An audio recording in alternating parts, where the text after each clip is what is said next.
So here's my little quote of the day. If by caring of the happiness of others, we find our own. So that's also very, I think, important in life, is that a lot of people like gifts, but they don't realize they may be even more fun to make a gift. So altruism is a one way to get a lot of joy in life. And maybe life is about joy. And so I think it's very important to get joy from altruism. And why would I say this in marketing? Because in marketing, we care for others. And that's what we do, is we try to bring a solution to others' problem. And by caring for our solution to be the best one to solve their problems. So the connection is there. This obviously comes from Plato. So Plato, it's what, 4,000 or 5,000 years ago. It's a long time, but the human beings haven't changed that much. Is they care for one another, they give a hand for one another, they exchange from one another, and they bring something to the table. Here's what happened today at CSUN and the College of Business. So you may not know this, but every college pretty much has to get an accreditation. And the biggest business accreditation is AACSB. So AACSB means that your business school is a good school. So you get the accreditation or you don't. If you get it, you go in the green bucket. If you don't, you're in the red bucket. CSUN has always been accredited. And today about 4 o'clock, there was an email to the business professor that the school just got accredited. It's confirmed. Hoorah, we are champions. However, what does that mean? Well, there's 1,000 business schools in America. So there's about 10,000 business schools and there's 1,000. 10% are actually AACSB accredited. So if you're a student that went to CSUN and you got a degree from an accredited business school, it's very important because it makes a huge difference. There's 194 business schools that are both accredited by the business accreditation and also the accounting accreditation. So that's very few. And in fact, there's only 6 in California. So having an AACSB accreditation like this, it means a lot because there's only 6. And CSUN is only one of the 3 public universities. So that's a big score that the university. Is this something that can be used in marketing? Of course. Does the university use it well in marketing? Probably not. Because today I had a class with 160 students just before this class. And I asked the students if they knew that the business school just got accredited. And not a single student knew. Fine that I get an email as a professor, but I think the students should know. I think the students should be much more proud to go to CSUN. And I think the students should be proud because they have objective variable that help them to be proud. And having the accreditation is a big one. I mean, there's no bigger accreditation than the ACSB. It's the #1. It's like the Olympic Games. It's like the Grammys. So it's like, let's say today, CSUN won the Grammys.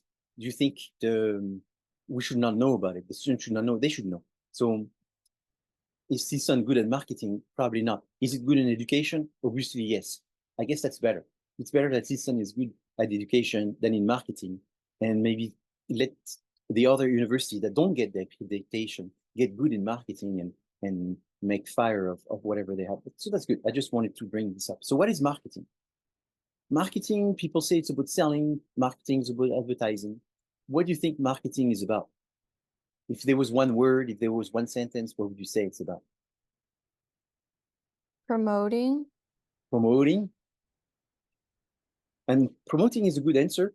It's not the best answer. It's a second best answer because promoting is part of the 4 Ps. Oftentimes, marketing is defined as the 4 Ps: promotion, product, price, and place. And so promotion is one of them. Promoting is one. What else? What could be better? Appealing to a market. So that's a very, very important one. Yes, is that you want to be appealing. You want to be everything, but not to everyone. You want to be everything to someone specifically. So there's no point in, I mean, you know, it's like you sell Quicksilver, and you're trying to sell Quicksilver to women, or you're trying to sell Roxy to men, for example. That's another brand of Quicksilver that they made for different genders. So we see, as a general discussion for the sake of this discussion, that's why they wanted to appeal to 2 groups. So they created 2 brands, it's the same company, and they appeal to 2 groups. So you want to try to have a product which is very connected to the customer that you're really focusing on. Sort of like Caden said that he doesn't like hard rock, and it would be kind of bad if most of the people that like his music are people that traditionally like hard rock. It would be sort of focusing on the wrong people. So you want to be sure you focus on the right people. So that's very important as well. But there's one element that is much more important than that. So the definition of marketing, the short definition, is the delivery of customer satisfaction at profit and long term. So what would you say, therefore? I'll give you a tip. The key word is there. What would you say, therefore, is the most important?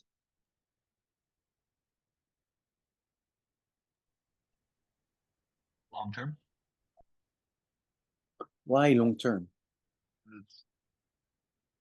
Because it's underlined.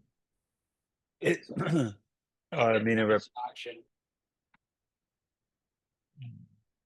So because the concept of long term is, when you have a business, you have to decide you have to make decision every 5 minutes. And those decisions are for solving current problems, future problems, or problems even in the longer future. Everything you do has a positive or a negative impact. So if you say, you know what, I want to make more money, I want to buy more things, I want to pay my bills, you could do many different things. You could go to the university, get a degree and look for a job, or you could go on a website and go naked and become some kind of model only fan and maybe make some money very quickly. But the problem is that will have long-term impact. It's like, why would I do that? What's the benefit in the long term? So in the business, it's the same thing. As you can make a product, and essentially this product will only work for a few minutes, or maybe work for 1 second after the warranty. So people would say, well, at least I got to 4 years, I got to 1 year, but then it broke. So the concept of long term is that you want to build a relationship with the customers. And so if you do not build that relationship, eventually those customers, they keep shifting and you don't have this long-term business running. So, you make clothes like, let's say, Patagonia. So Patagonia, when they select the material, they select the length of time they want this material to be made. They select who's going to be making it. Is it going to be made by children? No, not by children. Is it going to be made in a certain country? Maybe in certain country, yes, more than in others. And the decision is not based on their short-term profit, but it's made on their long-term relationship with the customers. So, Andrew, you said that, but for example, you have all kinds of product behind you. And so you may be selecting products based on the long-term investment in this product. It's like you buy tires. You have tires that cost $50, but they're only going to work for 5,000 miles. And you have tires that cost $300, but they're going to work 40,000 miles. So it's this long-term relationship that you want to build. So that is very important, because profit is something that you can get on the short term, or profit is something that you can get on the long term. So you have to decide what relationship you want with customers. And so the best businesses are the ones that have a long term, because they care of the well-being of the customers. They care of their image. So it's like looking at a business that is a corporation which is owned by shareholders. Sorry. The shareholders, what do they want? They don't really want long term. They want the biggest return in the shortest term. Versus now you have this business is a private business and it's owned by a family. Maybe they're going to want more long-term investment because they don't depend on a short-term perspective of a shareholder. Shareholder, what's the perspective? Week to week, month to month, day to day, year to year. What's the perspective of a family? One generation to the next one. So I'm going to be 30 years, she's going to be 30 years, and my grandkid's going to be 30 years. So it's 20 years. So it's a very different timeline. And so that's why long-term is better for marketing, because you see the customers as someone that you invest in. But at the same time, you need to make some profit. That's a big problem of the marketing people, is sometimes they lose the sight of profit. And the reason why they lose the sight of the profit is because of this concept of satisfaction, which is the key. Marketing equals satisfaction. You see, I can remove everything on this page and I would say, what is marketing? Marketing is satisfaction. If there was one word, it's that one. Obviously, it's the satisfaction of the customer. Like Rod just said a few minutes ago, what's marketing is appealing to a specific target. So what's the center of the action of a business is the customer. Without customer, you're nothing. So you have to have a customer. You have to have an understanding of this customer. But the number one thing that you try to understand from this customer is what is it that satisfies them. It's different people. There's no right or wrong. You know, just think about our client. When was that? Our client, well, cohort one. Cohort one, because of the cognac, I ended up working closely with people and meeting Dr. Dre. And so as my Dr. Dre at the time, he was launching a product called Beats. And so I told him, oh, it would be really cool. Can I take Beats with my Mia Core 1? So we took Beats, and that was the client. And so we worked with Beats and all that. What was very interesting is every week they were multiplying by 2 the staff. When we started working with them, they were like less than 10. And 2 years after that, they were actually hundreds and thousands, thousands of employees. It was just a huge company. But anyway, and so when we started looking at Beats, is we found that Beats was really not the best headphone. There were actually quite a good number of headphones and quite a good number that were cheaper than Beats. However, if you ask the customers which headphone did they prefer Beats.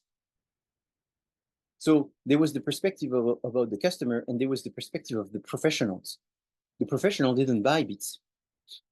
The professional, they bought Sennheiser or some name like this. And yes, and not Beats. None of them actually was buying Beats. Or JBL. Yeah. Well, I have one right now, actually. I bought it because it was professional. It's called Bear Dynamic. So that's the one I see people on the radio use, Bear Dynamic. And so it's a good company.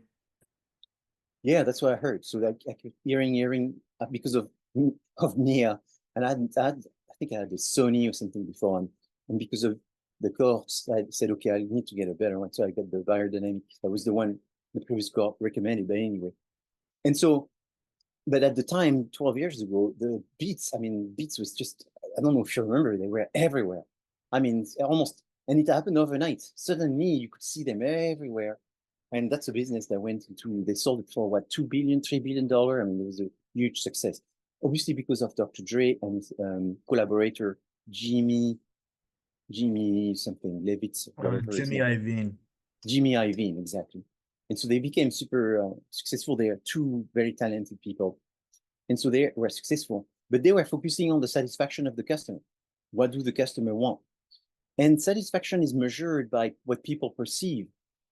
So satisfaction is not objective measurement. It's a subjective measurement based on what people perceive. So people, what they needed to perceive is they wanted the design to be different.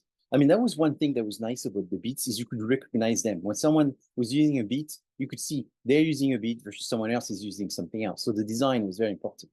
Another thing is that people perceive. I'm not saying it's the truth. The truth is what people perceive. Everything else is whatever professional truth, that's not the truth of the customer, right?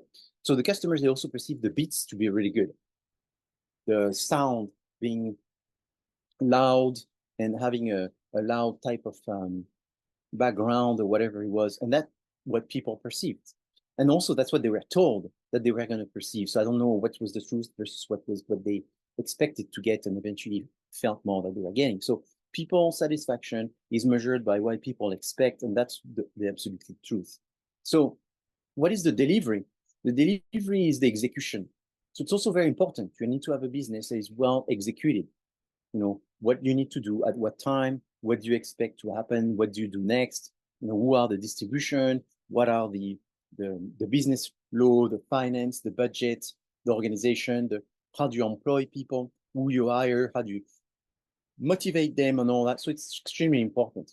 So if you want, within this very short sentence, there's the secret formula for success.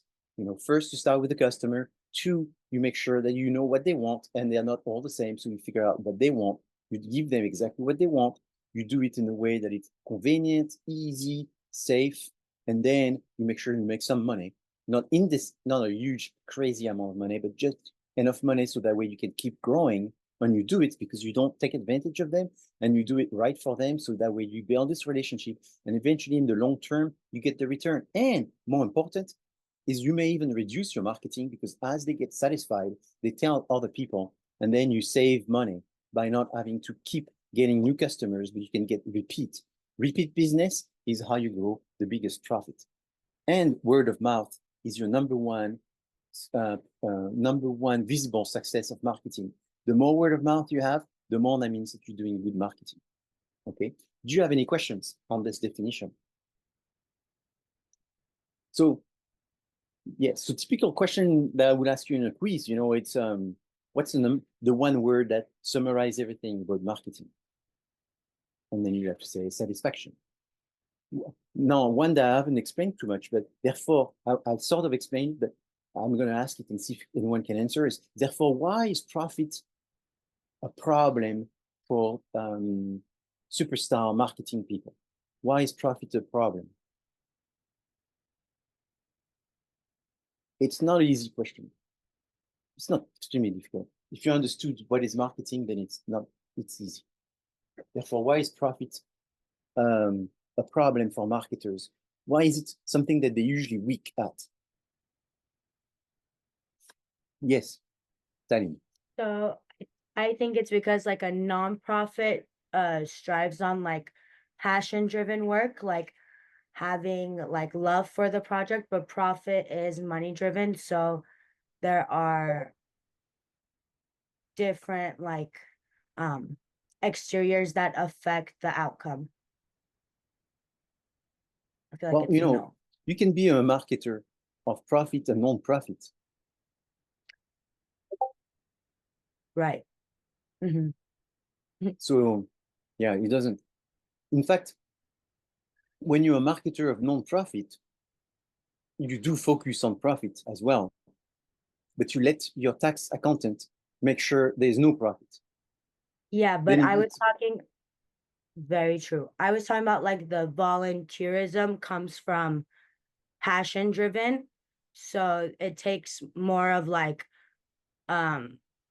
having like, I guess, love and passion for the work because it's volunteer work versus profit. So that's Yes. kind of where I was. Okay. Yeah. From the people that work for free, but here I'm talking about like the marketing person of the monthly salary of the chief marketing officer of the Red Cross. It's still $40,000 a month. Huh? Now, the chief marketing officer of General Electric, it's $300,000 a month. So obviously $300,000 versus $40,000, the big difference. But if you make $40,000 a month, it's still a pretty nice salary. So they are for profit. They have to. I mean, that's how they keep you, is because you make Red Cross profitable. And I mean, I spoke to the number one leader of one of the biggest religion in America for one of the projects, which was through Maya. It was Music Academy Award, a Grammy Award, a musician that we were helping. That was in 2019. And that was the project we had. And we had to work with one of the leading religious person. I'm talking like, I can't say which religion because what I'm saying it's kind of bad. But I went to see this religious leader, like the guru, the big one. And he told me that he didn't have much to do with religion. All he was doing is collecting money. And that was his number one job. Is the more money he was collecting, the better. He was barely doing anything else because since he was the leader, it was all about money, and the more money, the better. So, but when you're a marketer, therefore, when you're a marketing person, what do you focus the most? Is satisfaction of your customers. And therefore, why is profit becomes a problem? And usually your weaknesses. And I think Gabrielle wants to answer. I was going to say because you have to find ways to quantify it, to determine the value of things like name recognition and loyalty, customer loyalty, like the results of your marketing might not pay off on one particular product or another, but there's a cumulative effect. So that's why I think profit would be challenging for marketing. Yes. Okay, so a little bit, but there is a much bigger issue with this. Let's see, Andrew.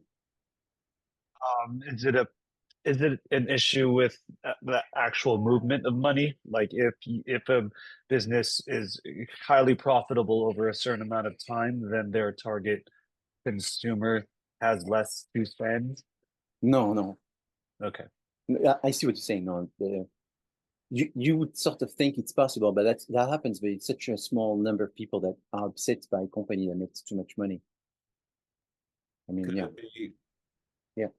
Could it be that in order to generate more profit, sometimes you have to cut back on costs, which could interfere with satisfaction because you're lowering the quality of the product? Well, yes, but I mean, you're touching. So I'll give you another example. Let's say I teach families to get along and stay married and avoid divorce.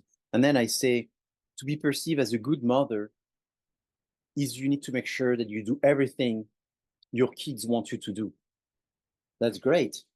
You probably perceive as a good mother. But then I say the problem of the mother that do everything their kids wants, like, oh, mom, I want a V8 Maserati. Oh, here's son. Oh, mom, I want a big steak for lunch and dinner. Here's big steaks. Oh, I want you to clean everything and all that. By being a mother that does everything the kid asks, what would be the bias is eventually the kids take everything for granted. And therefore, they never expect the mother to say no. All he hears from the mother is yes. So as a marketing person, if the one word that summarizes everything is satisfaction, and as a measurement that I will see on the first week when you take the entrepreneurship class, and I've seen it 11 times in a row, the students come and then they talk about the entrepreneurship project they want to work on, and right away they talk about satisfaction. And I know that I sort of gave the virus of marketing because you can sense it. And everyone, unfortunately, you have to be careful because as you become more and more marketing, a good marketing person and focusing on the satisfaction, the more you provide satisfaction, the less profit you make. Because satisfaction has a cost. So imagine you go to an hotel, and this, that has happened to me, and not too very often, but you go to this hotel and then you come and they say, I reserved this room. And then they say, oh, sorry, that room is already taken. And I say, where am I going to sleep? It's already 10 p.m. And they say, don't worry, we're going to upgrade you to the suite. And then I say, well, thank you for the suite. Well, then the suite, I booked the hotel that was $200. The suite was $1,200. I'm so glad I got the suite. Then I go in the suite, and then there's a little card, and they say, oh, tomorrow morning you get a free massage because, sorry, we didn't get your room. And a box of chocolate, and you can go to the cafeteria, and the food is free. Am I going to be satisfied? I'm going to be delighted, over-satisfied, because from one screw up that they miss my reservation, I'm getting upgrade, free food, free massage, free everything, free of that. Was that person a good marketer? Yeah, but the problem is they overdid it. By just upgrading my room, that should have been enough. But this bias of being a marketer is you embrace so much and so deeply the concept of satisfaction that you don't know when to say no. You don't know when to stop. You treat the customer almost as your family. And so that's where the idea is that satisfying a customer should be the center, but you have to be careful not to try to over-satisfy the customer. You should be just satisfying the customer. Over-satisfying the customer should be avoided. So there's some cases where you want to over-satisfy the customer. When do you want to over-satisfy the customer? When you screwed up, when your market share is going down, when your reputation is bad. Now you may want to do more than what's perfect. Is you want to make it over perfect because you want to build up that momentum towards you. But if you do this systematically and not strategically because there's something you're trying to compensate, the problem is that reduces your profit because you're giving away more than what they expect. So best marketers know that satisfaction is number one, but they know precisely, almost like surgically, what is the level of satisfaction they need to provide. So they don't provide more and therefore reduce how much they could have made from that transaction. Does that make sense now? And that's where I want you to go. Is that I wouldn't mind for the next 2 or 3 weeks that you embrace so much satisfaction that you turn yourself into an over-satisfier. Because you just say, you're right, business is all about over-satisfying. And eventually you go back towards this concept of profit and say, no, but there's a cost in giving too much to the customer. If the customer don't pay for it, why giving it? Imagine you go to get some gas. And then I'm saying, you know what, I'm going to make some over-satisfying gas. People come to my gas station, I don't know, Frank Gas. And they come to Frank Gas, they get the gas. Then I give them a coupon to come back the next time and they get 10% off. I clean their car, I fill in the gas, I check their oil level, I had a bit of oil, I had the water, and then I clean their shoes or something and give them a neck rub. Obviously, and they paid the same. They just paid the same, $3.95, $4 for the gallon. Would they be satisfied? Yeah, everybody would say, oh, go to the Frank gas station. It's the same price. You get a neck rub, they clean your car, they check your oil, all this, right? But I will be losing money. I will not make a profit. Or maybe I will make a profit, which is half of the profit I could make, and have them still satisfied.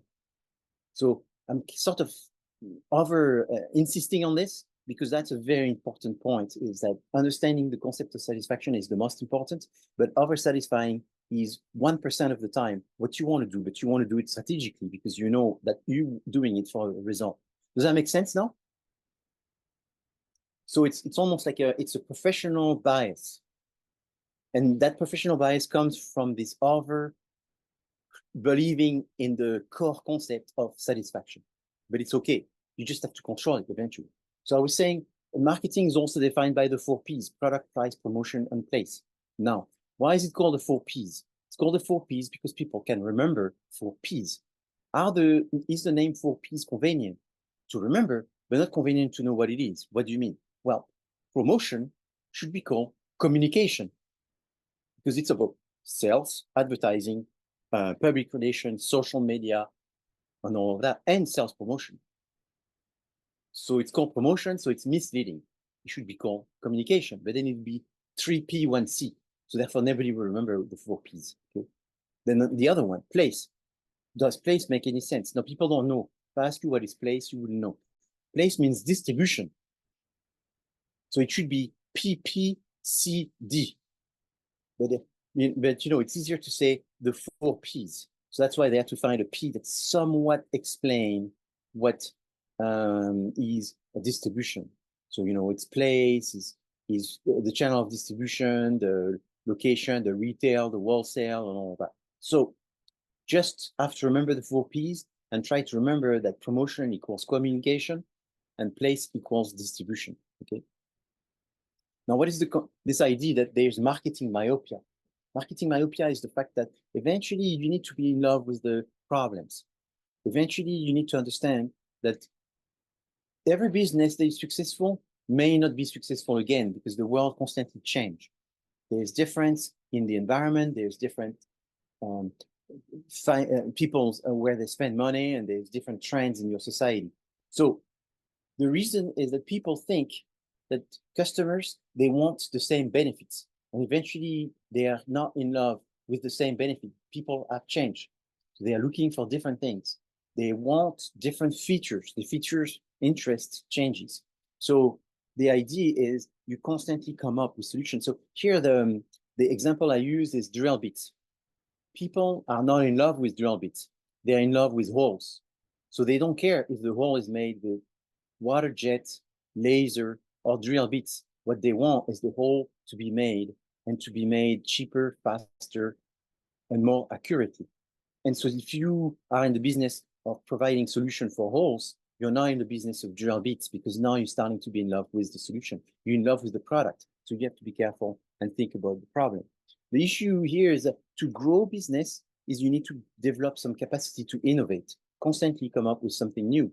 And so in the music industry, it's very difficult because you're coming up with an album and you want to have another album and another album. And how do you get those albums to keep re-energizing your music, coming up with different angles, coming up with diversity, coming up with quality, keeping some of your roots, but at the same time bringing something new, avoiding repetition, and at the same time creating a new sound that gets people energized and so forth. So that's what is very difficult. But to innovate, you have to really want to innovate. So in business in general, to innovate, you have to care for data.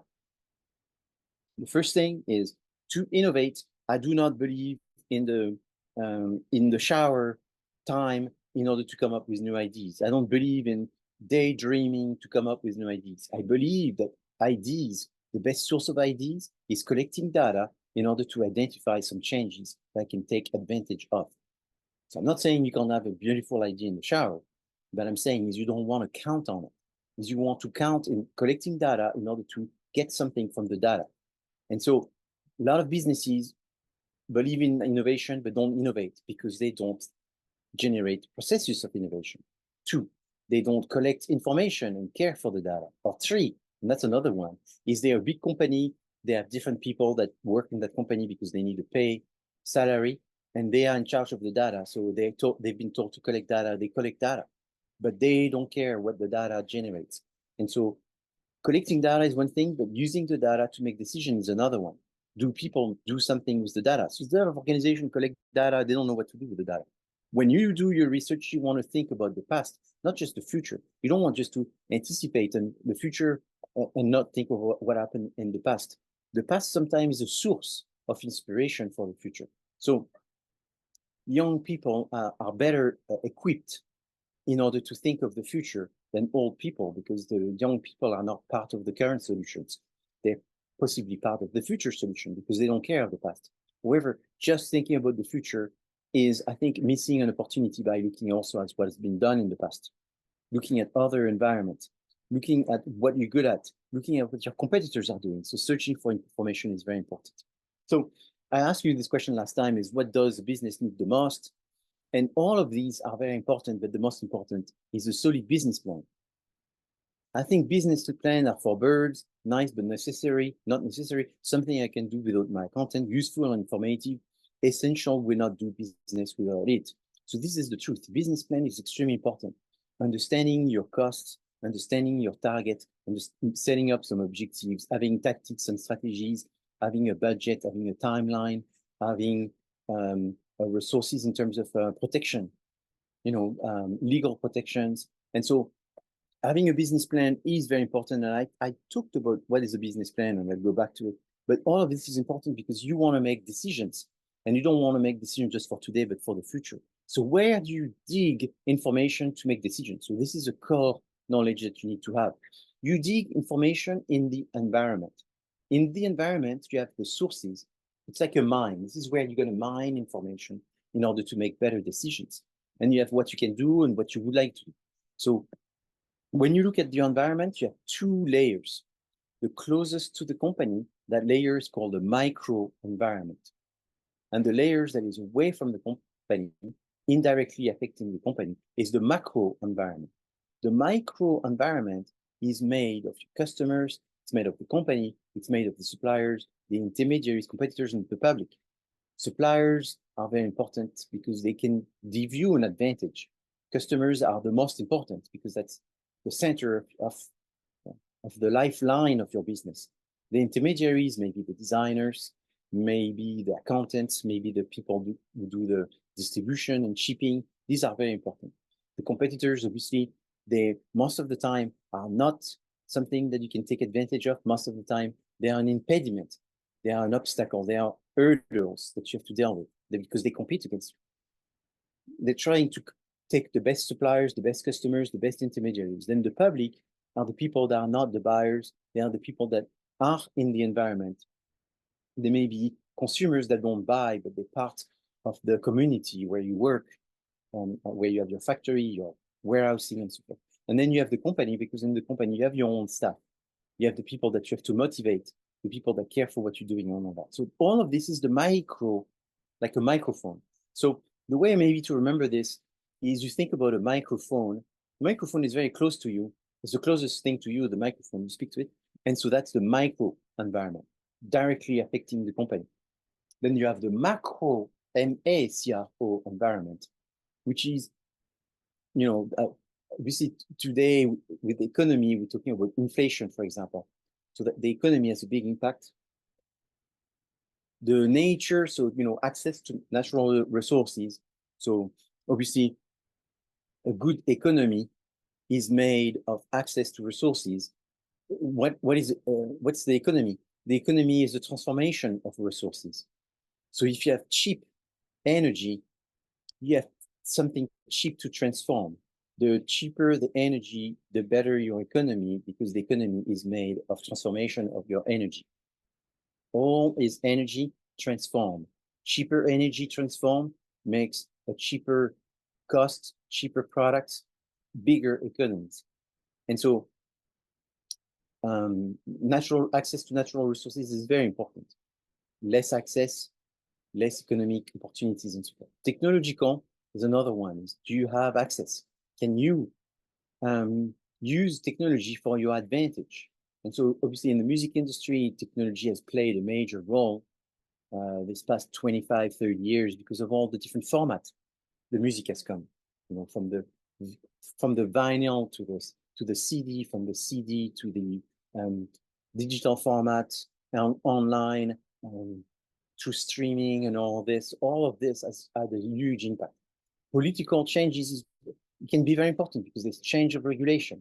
So cultural is the different trends and people interests, maybe interest for a music genre, maybe interest for a specific subject matters. And then demographic, it's a various generation and the size of the population in different areas that have different appeal, more men, more women, and all these different things. So all of these macro environments, I've been teaching this and using this since I started consulting in 1993, and based on the current government that is in America establishing as we speak right now, is all of these are in major turmoil, gigantic turmoil, more than I ever seen and more than I ever even thought it would ever happen. So all of this right now, we don't know which direction it's exactly going.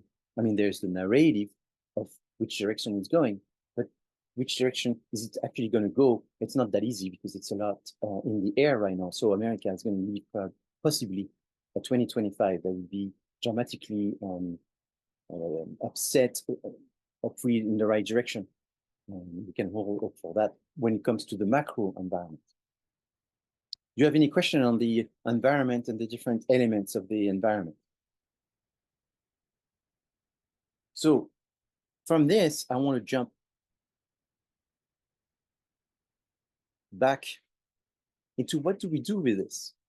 So from this, where we want to go is the SWOT analysis. Okay, so that's the key of where we want to go. But before we talk about the SWOT, I want to talk to you about the PEST analysis. Has anyone heard about the PEST analysis? So you've heard of the PEST or the PESTON analysis as well, because some of you probably have a business degree, because some of you have taken maybe a management class, maybe you heard this in other classes, and even in the Maya program, maybe with Professor de Gravel, and you've seen all of that. So what's important of the PESTON analysis is it talks about the same. You see, it's political, economical, social, technological, right? These are the elements of the micro and macro environment. So doing a PESTON is very important. But beside the PESTON, you also have the SWOT. The difference between the PESTON and the SWOT is the PESTON is just making a list describing the situation. The SWOT is actually trying to show the different direction that you can have. So to do a SWOT, you have to do a PESTON. But when you do a PESTON, you do less than a SWOT. So that's the benefit of the SWOT, is you go further into the analysis that allows you to start thinking strategically. So here's a little case study looking at these two pictures. These two kitchen accessories are for sale. One is at $99.99 and the other one is at $69.99. Which one would you buy? Is it okay to ask why the price difference? Is it the exact same lens? First, I think What I'm trying to get to is pretty simple, but your question is very good. But it's going in a different, more complicated Got it. discussion. But 1999, I got you. I'll play with you. I'll Yeah, thank you. yeah, I got you. So you take 1999, but would you anyone else would take the 69.99? So the idea behind this is that prices is an indicator of value, and people use prices with value. So sometimes it actually goes in your interest to be cheaper, and sometimes it goes against your interest to be cheaper. So for the simple reason that if you could have sold it more and make people as happy, you lose the profit. Remember, we were talking about profit before, and it's an opportunity to lose profit. At the end, you're trying to satisfy people. Now, maybe this goes more towards what you are trying to say. If the 69.99 is going to work for 10 years versus the 19.99 is going to work for 2 weeks, the 60.99 is lasting 10 times, 20 times longer, and it doesn't cost 10 times more money. So you may as well get that one. So there's a cost benefit. But here, it's not so much the issue of cost benefit. It's just like this. Then you may say, you know what? If it was me, I'll buy the 69.99. But if it was my brother, he'll buy the 99.99. Why? Because my brother is someone that constantly looks for the cheapest product because he likes to get the best deal. Versus I am someone that would rather have less but better things. You know, and sometimes it's like this. There's different categories where I buy more because I like to have a large quantity of it. And there's some other product categories where I buy less because I'd rather have the best one out of it. And so, you know, I don't know, maybe I buy more soap and I buy the cheapest soap versus, I don't know, watches. I buy less watches, but I buy more expensive watches because I'd rather have the best watches. So we all have a different perception. So that's where I'm going with this, is there's no right or wrong. All there is that prices for us are seen as different perceptions. I mean, you know, golf, for example, is a good one for this. I've seen it so many times. You know, you go to a golf course and you see this person come and they have like $10,000 of golf that they have on their next to their arm. And there's some people, they have, I don't know, $300 of golf. You would imagine that the one with $10,000 is a better player, but sometimes it's not. He's going to play terrible with $10,000 of golf. The music industry may be the same. You know, it's like Caden makes music, you know, with things that probably doesn't have a $1 million studio, which I think to me sounds better than people that use $1 million studio, and it's terrible music. So there is a connection between how much you spend and how much you get, but it's not always the case. And so prices are very important. Here's another case study, just for you to think. So this is a company called 20 Grand. And so 20 Grand create this product. And for most people, this product is a cognac. Why? Because it's actually a vodka. And so there's no such a thing normally, no such a thing as a vodka that has the color of a cognac. However, the cheapest cognac, it's let's say $25, and the cheapest vodka is let's say $9. So these people, what they want to do is they want to sell a vodka for $25, not for $9. So what they do is they play with the label and they make the word cognac appear probably bigger than it should be. So the people somehow look at this and say, hey, it looks like cognac, the bottle looks like cognac, it must be tasting like cognac. And they're mostly doing this product maybe to appeal to African American that would not be drinking vodka. They would rather drink cognac. So they created this as a joke, and this became a multi-million-dollar product that they sold in millions of bottles. They were very successful. Did they took advantage of the customer because it looks like it's something else? Yeah, I think if that's what you're thinking, you're probably right. Is this very ethical? Well, that's another discussion, but one may think it's not totally ethical. Was it well done in the way that they were successful financially? Of course it is. So here in the situation is they sort of using people perceptions in getting people to buy. Here's another example. Again, you know, I want you to think out of the box. So all of these are in no textbook. It's just to see all kinds of think outside of the box type of perspective. These are breakfast cereal. When you sell breakfast cereal, if you do not have a cartoon character, you will sell no breakfast cereal. Why? People buy breakfast cereal not on the nutritional value, not on the organic value, not on the flavors. They buy breakfast cereal on the cartoon character. Then you're going to say, well, is it more true so with the younger you are versus the older you are? Of course. The older you are, the less you look at the cartoon character, but usually you are still influenced by the cartoon character. So selling breakfast cereal, rule number one, create a cartoon character. Why am I saying this? Is because I did a consulting project for the biggest breakfast cereal from the United Kingdom. On this, it's called Weet-Bix. Weet-Bix is like a Kellogg's cornflakes. It's the most sold cereal in the UK. Like the frosted Wheaties, like the shredded wheat frosted ones. They look like biscuits. Oh, sure. They are little biscuits.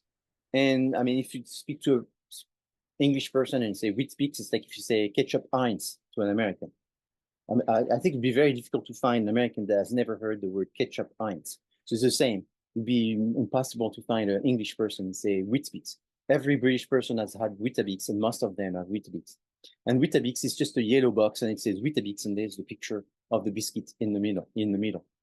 And so they've been trying for the past 35 years to sell it in America, and probably nobody here has ever seen it. The reason is they're still trying to sell breakfast cereal without a cartoon character.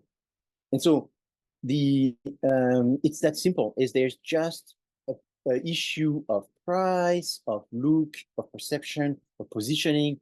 It's a marketing issue. And you could be number one in one country and number 0 in another country. That's what I'm trying to say. It's not like Americans know their cereal and know that cereal is horrible, and British know their cereal and they know that cereal is great.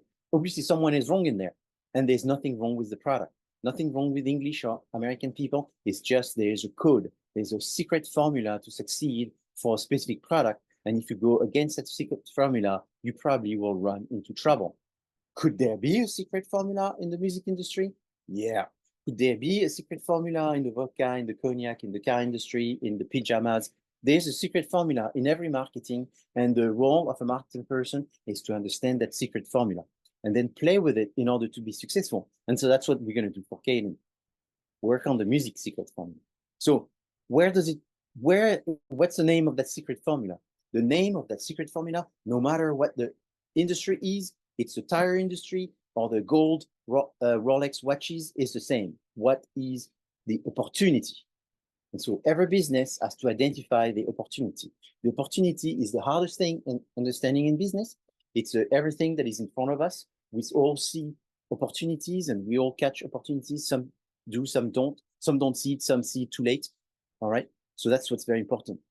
What is a typical opportunity? Typical opportunity are listed in your environment. Is a customer an opportunity? Yes. Customers are the number one opportunity, the most obvious one. Can technological be an opportunity? Technological is an opportunity for any industry. Can demographic be an opportunity? Cultural, political, all of these is your opportunities. My little statistics is by the 25th of February, there will be at least 2 groups that will have a good opportunity, and I will tell them, your opportunities are great. You probably will get a keep on going. You're a champion. And there's going to be 2 groups still struggling with opportunities. Does it happen to me that by the 5th, 6th of March, there's still 1 group that struggle with the opportunity? Yes. What is the hardest thing in this project? Number 1 is usually working with other group members, but some cohort don't have problem and some do. Number 2, and always sort of number 1, is identifying the opportunity. The hardest thing in business is to identify the opportunity. That's why you have to do the strengths, weaknesses, opportunities, and threats. What are these? Strengths. It's part of the internal versus external. Strengths is things the company do well. Weaknesses, things the company doesn't do well. Opportunities, condition in the environment that favors the strength. Threats, condition in the environment that do not relate to existing strengths and do not favor areas of or favor areas of current weaknesses. So opportunities are not ideas. Opportunities are not what you recommend to do. Opportunities are not what you recommend to do. Opportunities are not what you recommend to do. Okay, I'm trying not to be crazy boring, but here's what I did. I'm going to jump on this right now. So I made a template, which I call Cade and Corbett. I'm going to send you this. Cade and Corbett by group 1, 2, 3, or 4. Name, the various name of the 8 people. You can change the picture or whatever, it doesn't matter. But you have to do a draft for next week. Draft of what? Draft of the SWOT. What's the SWOT? Strengths. How do we write it? You write like this. I give you the template. You don't have to change anything if you don't want to. So strengths, 1. So the things that the Caden does well. Here's 1. Usually you want to rank them. Rank the 1 thing he does very well. 2, the second thing you think he does very well. 3, 4, and 5. Then the weaknesses. Same thing, but this time, things that Caden doesn't do very well. The first thing that you think is the worst, the second worst, the third worst, fourth worst, fifth worst. Use this amount of space, no need to do bigger or whatever. Use this format. This format is okay for right now. Opportunities. So 3 sentences that describe maybe you have a source and you rank them from the biggest opportunity, the second biggest, the third biggest. And then the threats, the problems in the environment that's going to be the biggest one that hurt them, knowing that the competitors is usually the biggest threat. Then next section, discuss the target.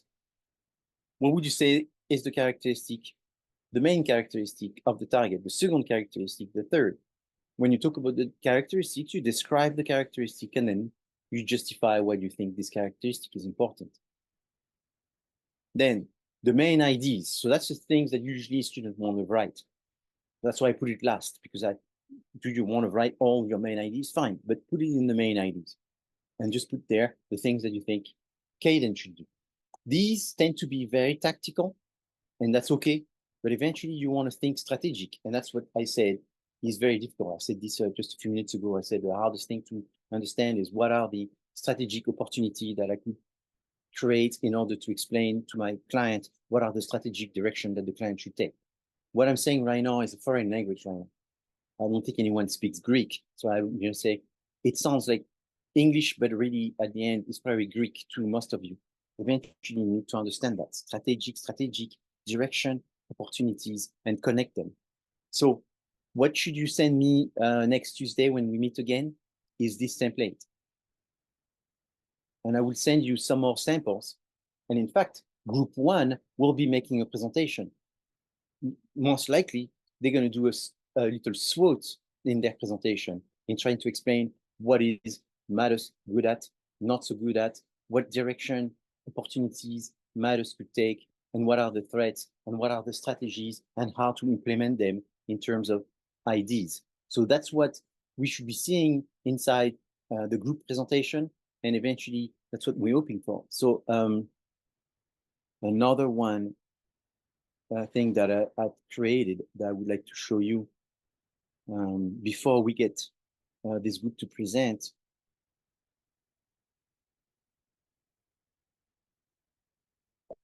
Is this. So I will send you this as well.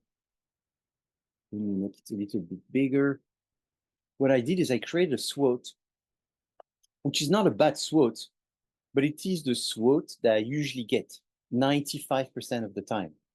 95% of the time for the past 12 years, this is what I've received. And here is what I've received. And to make it obvious, then pretend it was you who sent me that.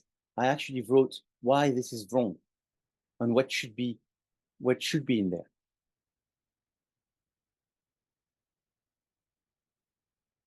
So strength. Most of what I would get is a short sentence like this. Good creativity. Good creativity is too vague. Plus it's missing a complete description and sources. Good reach. Again, it's vague, not clear. Good songwriting, too broad. Substantial backlog of music. Be more precise, not clear, missing info. Bilingual, too brief. What do you mean specifically? Not clear, missing info. Community driven. Why is it a strength? Not clear, missing info. Different income streams in development. Blah, blah, blah. Not clear, enough, missing info. Weaknesses. So are only things the clients are bad at. Limited resources for promotion and marketing. How limited? So you can't just say it's limited. So what it does, yes, what? How limited? So we don't exactly know this. We know it's limited with Caden because we didn't have the time to ask him, what is your budget precisely, for example. So you can't be too precise about this, but you may say limited, pending precision from Caden or whatever. So you have to anticipate what is the weakness. No social media marketing plan, more description, opportunities. Attend music industry event. Too brief, a tactical ID. Opportunities are not what the client should do, but only description of changes. So if you give a description of a change, that can be a change that is an opportunity. Opportunity are not what you are going to do. So here, utilize social media on online platform. Here again, it's telling us what you're going to do. We don't want to hear that. Collaborate with established artists. You're telling us what to do. We don't want to hear that. Build a strong brand image. All of these opportunities are wrong because they're all telling us what the client should do. So we don't want to hear what the client should do. What the client should do are either tactics or strategies. The client should create a new album. That's a strategy. The client should post in Instagram every day. That's a tactic. So these are tactics or strategies. If you write them in the opportunity section and that's all you have, your opportunity section is empty because it's only saying what the client should do. There's a big difference. So today we're going to see from a group what they think the opportunity is for matters. That's why I want to bring this and make the connection. Threats are only changes that hurts or may hurt the client. The main one are competitors. That's a very direct threat most of the time. And here there's examples. So the first one is okay. Market oversaturation. According to Illuminate, there are 120,000 new music uploaded every day to different platforms. Okay, so there's a source, there's everything. Obviously, that's a lot of uploaded things. It's kind of, you get overwhelmed by so much music being uploaded. Then the next one is that's too long.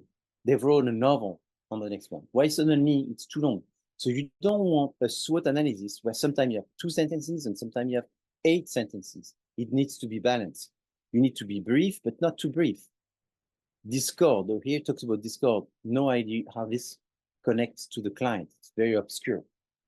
The reality is that, for example, was a threat that never appeared again in further drafts. So they could tell that no connection with the client. The new reality, deep fake, okay, this one doesn't connect as well. So you have to be careful that it connects, that it's somewhat obvious. But it's in the section threat or in the section opportunity, the name of the client should never appear. It should not say, Caden should have more social media, and that's the opportunity. Caden should have more social media, that's a tactic. It's not an opportunity. Okay, so what else do I have? Do you have any questions? So the draft that will be given to me next Tuesday is not graded. So I don't want you to feel threatened or under academic pressure for this draft. The way I teach this class is it's incremental, where you're learning, and the reality is the students do extremely well at the end because they are building from week to week, and at the end they know what they're doing. In mid-March, you're going to be a totally different person looking at this discussion and thing I'm explaining because it will make sense. And you will have a better understanding that it's hard, but at least it makes sense to you. Right now, it may be hard and doesn't make sense. So as you build it, you're becoming more and more sense. That's why I don't grade at the beginning. I only consult and give you feedback because I don't want you to learn by being penalized by getting negative feedback and a negative grade. You may get negative feedback because I tell you this is wrong, this is wrong, this is wrong, this is wrong, but that gives you the opportunity to correct it so you can progress towards a good grade, which you deserve. I don't want to penalize people for learning and making mistakes. I want you to learn from your mistakes so you do better. I don't know if that makes sense. So, but that doesn't mean that you should not make a good effort for the draft. It means that, you know, you do it without being worried about it. Am I going to get an A for the draft or whatever? Okay. Any questions? No? So what I like to do is to move to Maeda's presentation now and see what group one has been cooking with their own presentation and so on and so forth. Who's the person who's going to be monitoring the presentation? Who should I share the Zoom with? It's going to be That would be me. Miguel. That would be me. So AD, is it AD or Miguel? It'll be Miguel. Okay. Miguel. Okay, perfect. So Miguel, you will be co-host, and that way you should be able to share now.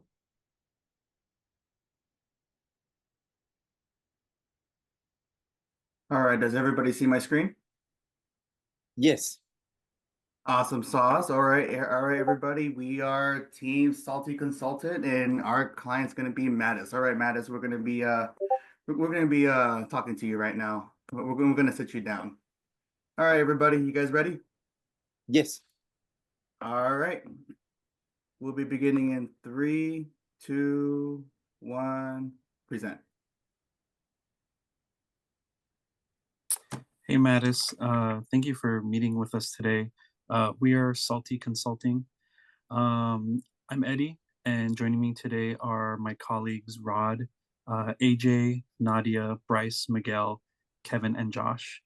So to preface, we know you guys have had a rough past couple of years with COVID cutting short your Artist of the Year residency at CSUN. You guys also took a short hiatus last year and just recently started back up this January. On top of all that, you guys were mourning the loss of your bassist Jaime, who passed away in 2023, which we are very, very sorry to hear. With all that being said, the information and plans we are presenting to you guys today come from a place of wanting to get you guys back on track. And with our help, we believe you guys can reach your full potential. So to begin, I wanted to show you a quick rundown of what we'll be going over today. And so those things are data, demographics, we're going over a SWOT analysis, campaign, and goals. So now let's look at some quick data.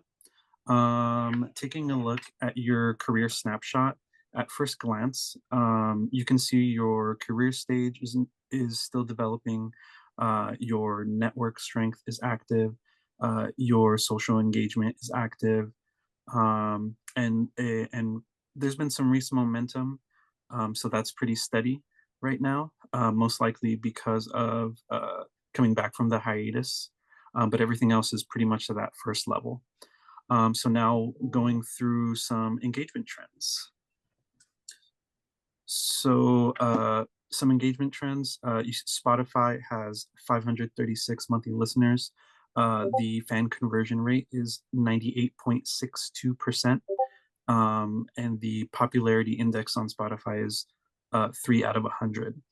For YouTube, you have 20.7K channel views. And on Pandora, you have 2 monthly listeners and 6.1K streams. So now we'll look at some fan base trends. So with the fan base trends, you have 572 followers on Spotify, 333 subscribers on YouTube, 1.82K followers on Instagram, and 44 fans on Deezer. And now here's Nadia with some demographics. So understanding your audience demographics is important to know where to target and grow your following, and that's kind of what we want to focus on here.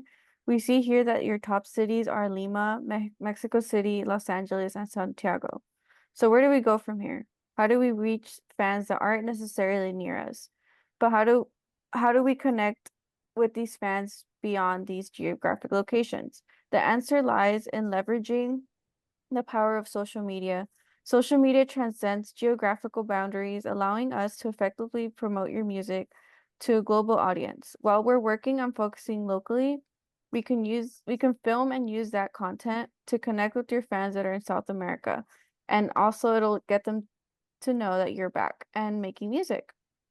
Here's a more visual representation of what Eddie was talking about previously.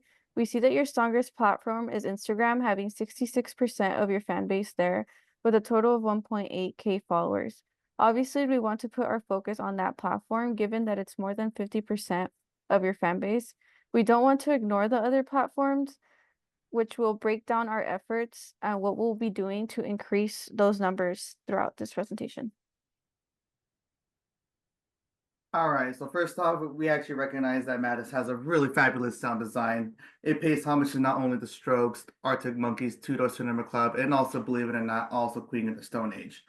And according to like the data presented by Nadia, yes, it is true that they do indicate that they do have a healthy amount of subscribers on their YouTube channel, and there is data that we can work with. On top of that, we also recognize that back in 2018, Japanese blog Fancy Melancholic actually featured them like with their hit song "Find You Another Girl." And as what Eddie has mentioned, he also won Artist of the Year with Season's Vote. Yeah, we do recognize all their strengths, but I also need to like bring up the elephant in the room. One of them being their social media is not up to date. None of their social medias are not centralized, and based off of our research on their Instagram, they don't even have like a link tree that also links up their other social media platforms. So the audience will not be able to know where they're up to on whether it's on X, Facebook, Instagram, or YouTube. So another thing that we also discover is that they also have two websites. One is called Mattis Magic, and the other one is We Are Mattis. They need to decide which website to use, because having two is just going to make things very inconsistent and it's just going to confuse the audience. They don't really have a solid game plan how they want to utilize social media. And the biggest one of all is we don't know exactly like what the meaning behind their name is, so it's really unclear, and it doesn't give an audience an incentive to really like start looking into them a little more. But just because they're a weakness does not mean it's not the end of the world. And Rod's gonna adjust everything else. Take it from here, Rod. All right, so let's get into looking at tactics and opportunities, Mattis. Thank you guys for being here with us. But I just wanted to mention a couple things about your brand. So you guys have a big following inside of Mexico and a different part of the South American land, and that's a great opportunity to expand upon that. But based off your 1,800 people that you have, which is a lot, don't get me wrong, the 1,800 followers that you have on Instagram and your other social medias and stuff, we need to expand and figure out that target audience that we want to go for and market to them. And the cool thing is, though, about that is that since you are going to be technically semi-new to the market, you bring in this element of surprise where you can change and you can adjust and basically mold your image to what you like. So you still have that option, and gives you the ability to reconstruct your brand and modernize it per that target audience that we're going to end up targeting and going for. And it helps you grow that social media presence towards that niche market. Establishing a fan base is important, but again, that market does need to be identified to establish a larger attack of what we want to, and then we'll be able to figure out those collaborations that we want to go to down the line, and we'll get into that later.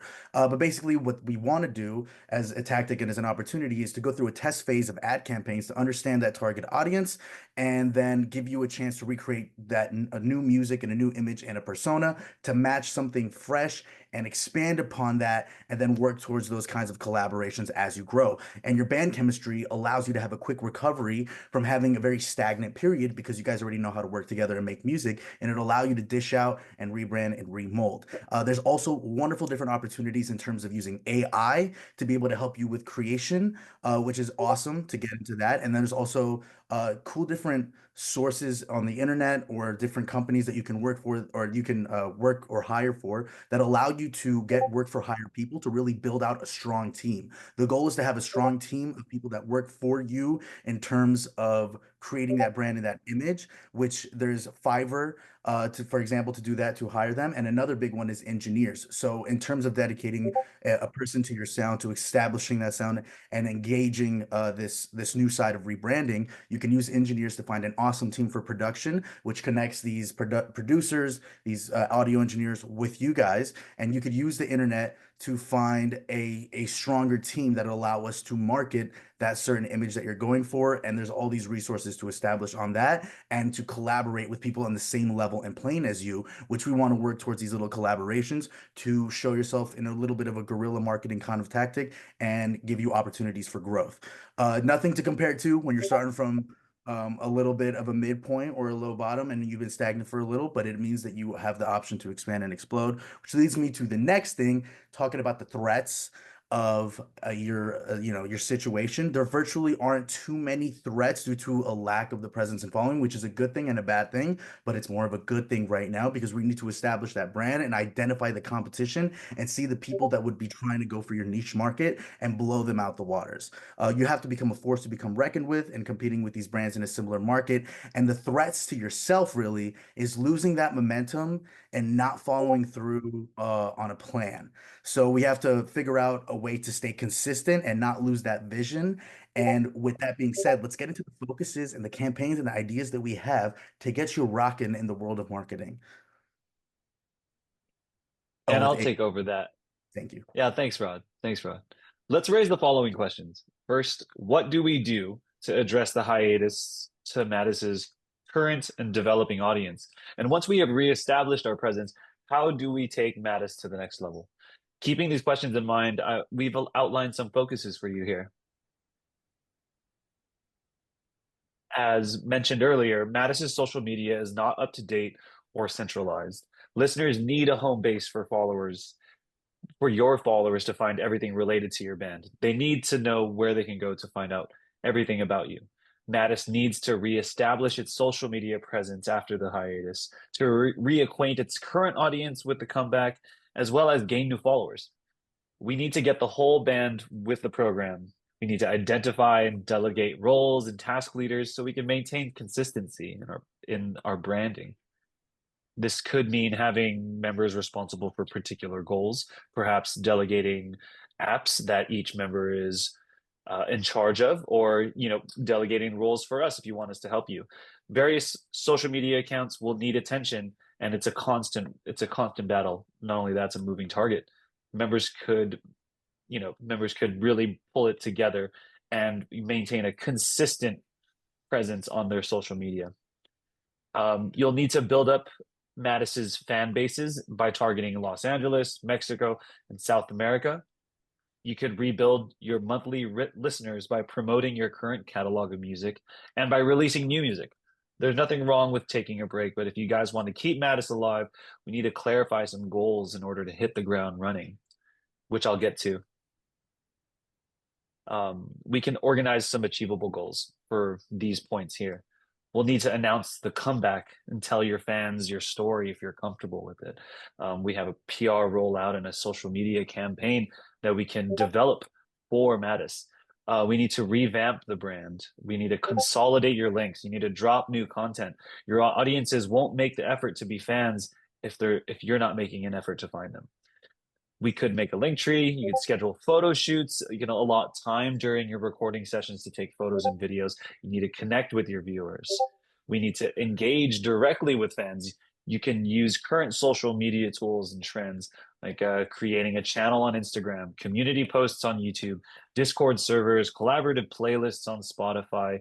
You can literally text your fans, and that would work.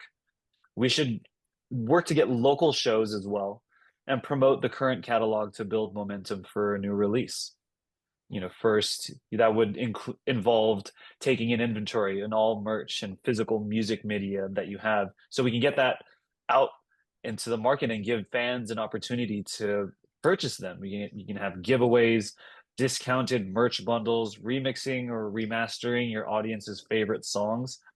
it's very important that you connect with them and actually have energy with pushing the music that's already out there. It's already out there for them to take. They already want it. So you got to give it to them.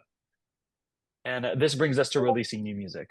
And I'll have Josh speak on this in detail. Okay, Josh.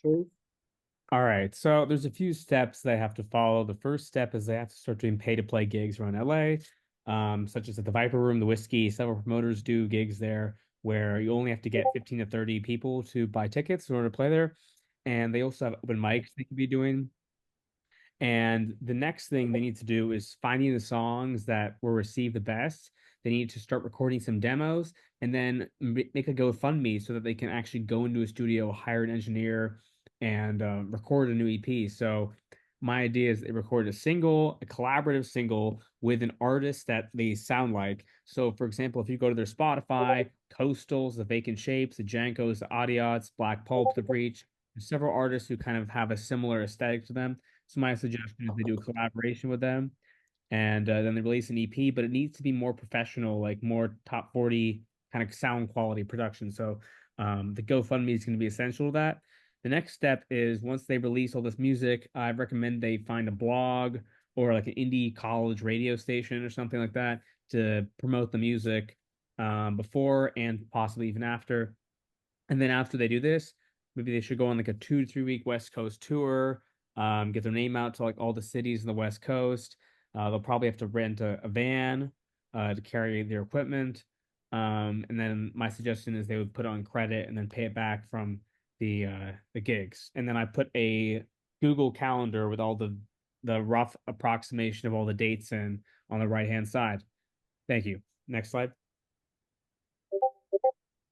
Okay, so how are we going to know if our releases alongside our tactics are actually working and doing anything to affect the band's success? This is what we're going to talk about, the type of metrics we're looking at. So we're going to be looking mainly at the platforms in which we would like our fans to be interacting on, such as Instagram and YouTube. On Instagram, we're just focusing on the simple stuff like likes and follows. Are we gaining followers? Are we losing followers? Very simple stuff. Same thing with YouTube. Likes, views, and subscriber count is all very important. Watch time and watch retention are also very important because we can tell if fans are watching through our videos or skipping after a little bit. So we can tell how to gear our content to increase watch time and retention. Alongside, we're going to be looking at fan engagement and feedback from the fans. What are fans saying about us? Do they like what we're doing? Do they not? Their opinions aren't going to necessarily make our plans go 180 with you, but we are going to definitely see what's working and what's not, and that will most likely correlate to more likes, more views, all the other stuff we're looking at. And now we're going to go into how we might change our approach just in case things go good or bad. So these are going to be like our potential pivot points during our plan here and how we're going to react to them. So we're going to go into 3 different scenarios: a positive scenario, a happy scenario, a sad scenario, and then a neutral scenario. Our first scenario: we do what we knew and we do it well. Local fans begin to show up to our show in the LA area and the Valley area. How are we going to capitalize that to push it further? We're going to DM those fans, as AJ said. We're going to reach out to them personally. Fans that react or interact, comment, or like on multiple posts on any one platform will be reached out to personally by the account. What's the sad scenario? No one is seeing our posts.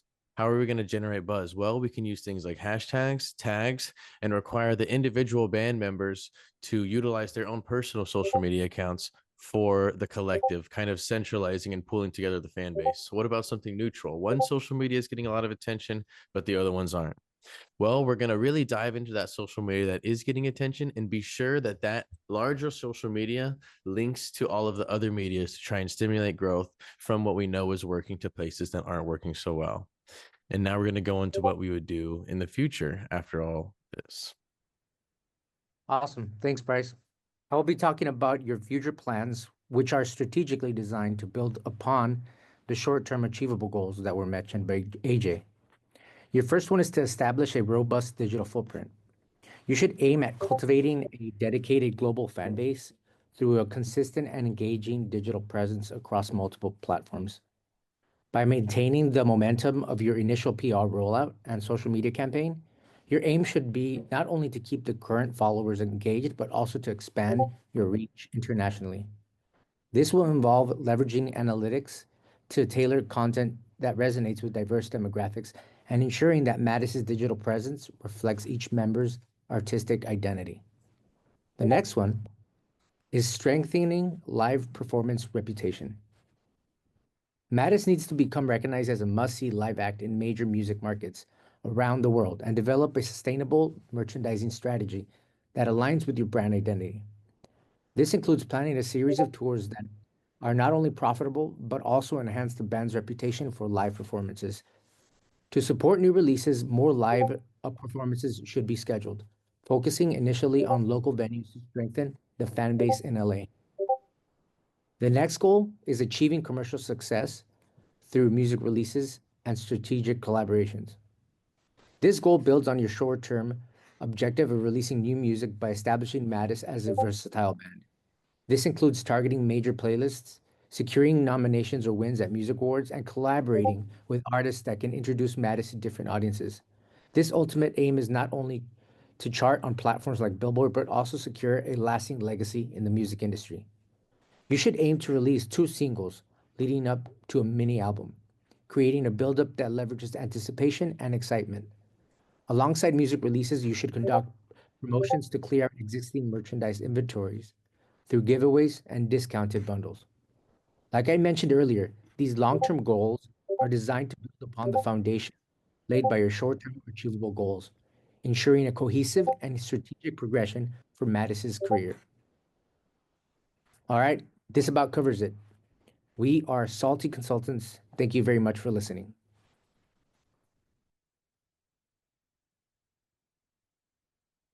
Great job. Very good job.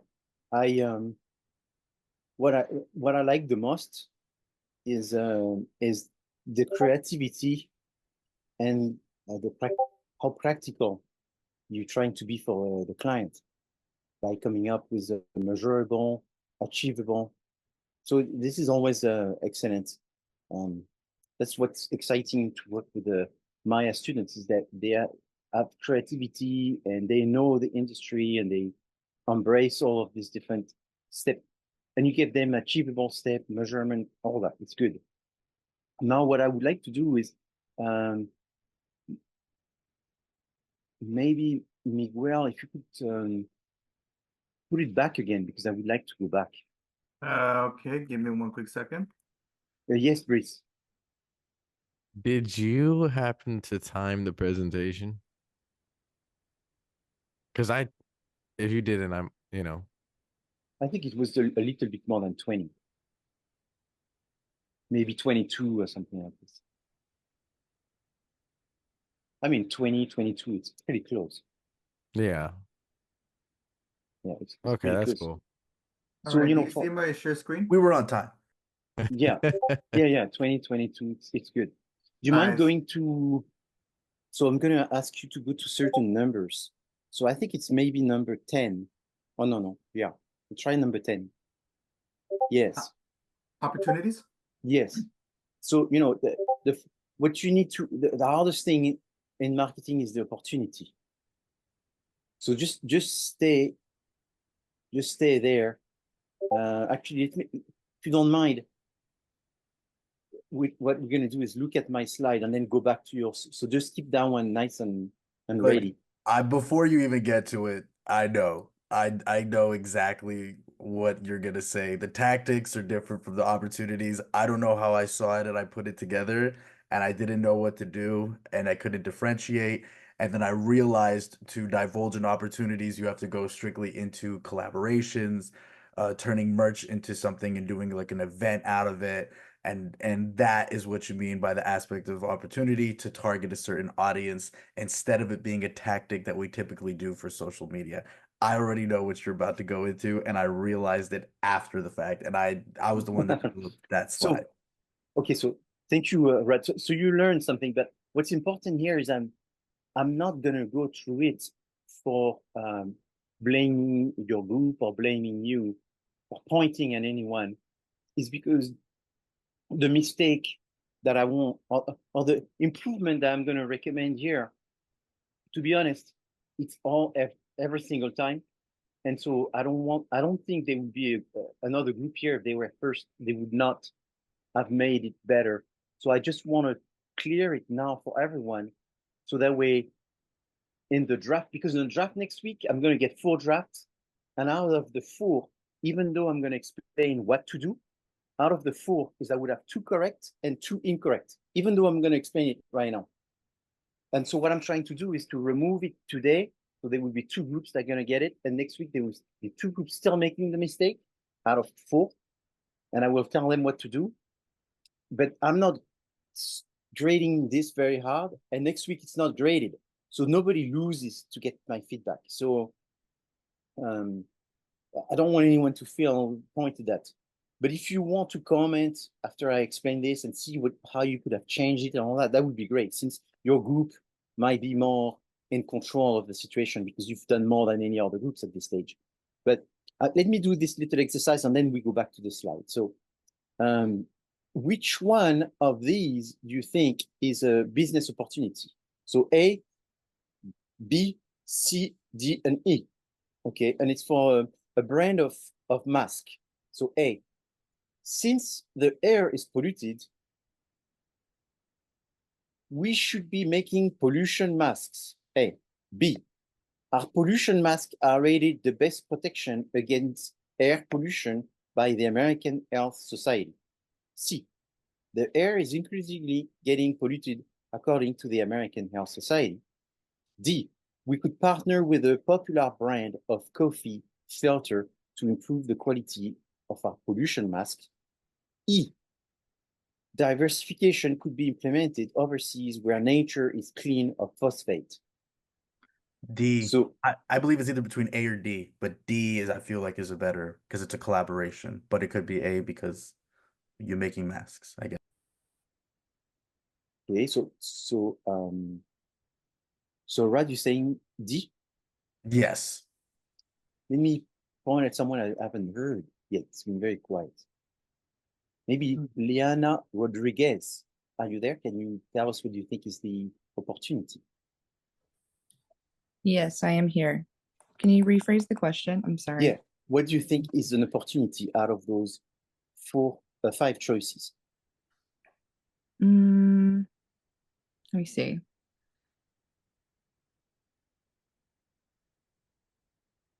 Hold on. Let me read this one. Yeah, no problem. So the most important thing and the hardest thing of the marketing class, of marketing, probably of business together, is what we're doing right now, is understand what's an opportunity. Probably D. D. Okay, so you agree with Rod? Mm-hmm. Who does not agree, and what do you think it is?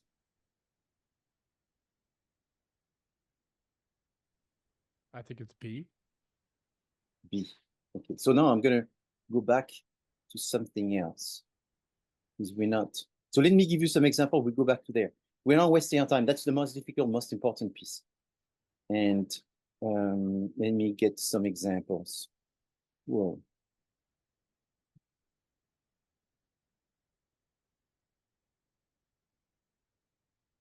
Opportunities are not what you're going to do. Opportunities are not what you're going to do. So I'm not going to read all of them, right? But opportunities are not what you're going to do. Opportunities are facts, changes in the environment. A sample. Opportunity is to sell more organic chicken. This is wrong. Why is it wrong?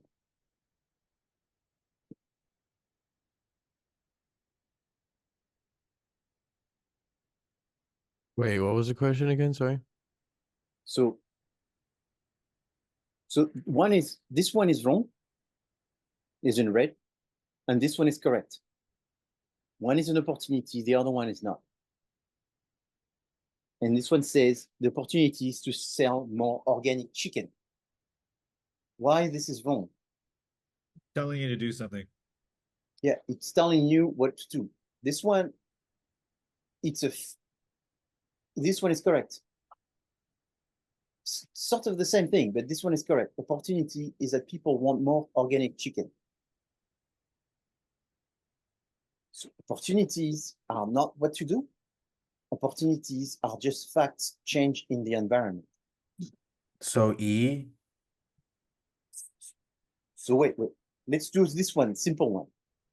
And I'm going to ask Sofia Garcia Silva, which one is an opportunity? One or two? Can you hear me? Yes, I can hear you. Okay. I would say one. Why? It just makes sense to me. I can't really like describe it too well, but I So would why just two is choose one. incorrect?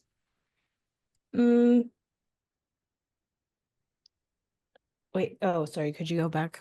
Well, I'm actually giving you the answer. That's why Oh, clicked on there. sorry, the screen is so small for me. Oh, I see. I see. Okay. So it's, yeah. Okay. So Max could offer an online bidding platform for pool repair. The second statement is telling you what Max should do. Every time you say someone what they should do, that's not an opportunity. So I give you an example.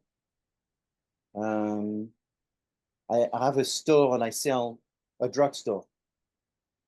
And I say, I'm going to put on Monday morning, I'm going to put a lot of umbrella at the entry and the exit of my store.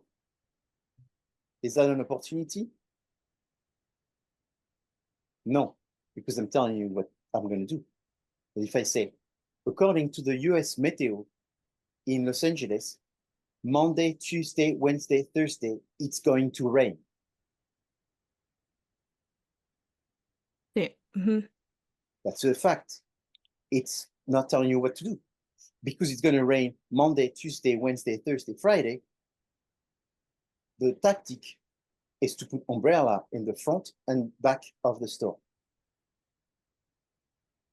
Opportunities are very important because opportunity is what you know will happen, and the tactic is the response to the change. So here it tells you that 35% of the pool are in need of repair. Therefore, what you're going to do is get into the business of selling pool repair. If you say Max should start repairing pool, you're telling Max what to do, but he doesn't know why he needs to do it.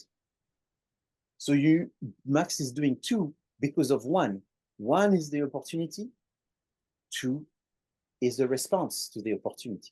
Oh, okay. I see what the question was. Okay. So if you write the response to an opportunity in the opportunity section, you're writing the tactics in the opportunity section. Therefore, you have no tactics and you have no opportunity. You just have more tactics and opportunity. Let's do another one. And if you don't mind, could you do that one as well? Because you got it lucky, sort of. So this time, do it and tell us which one is the best and see if you can explain everyone why that one is correct and you're convinced that it is correct. Okay, sure. Let me just So one, there is an opportunity to use online and wireless technology to allow people to use their car to give taxi services. Max could use its entrepreneur skills to offer a competitive bidding online platform for taxi services, kind of like Uber. Yeah, for this one, I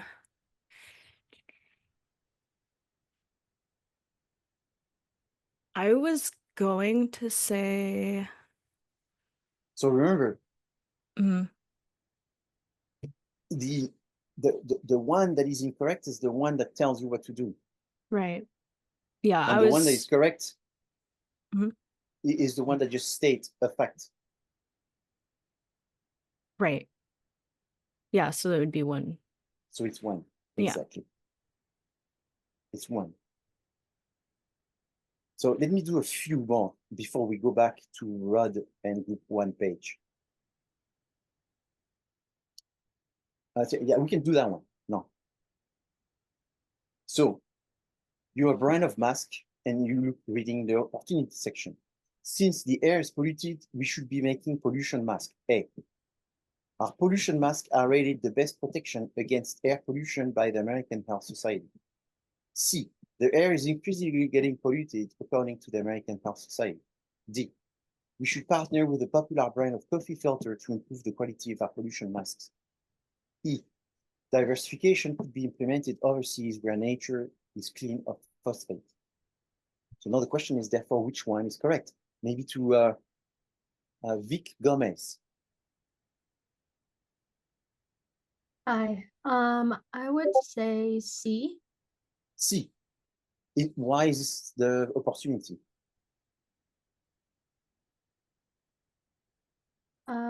Because it's stating the source.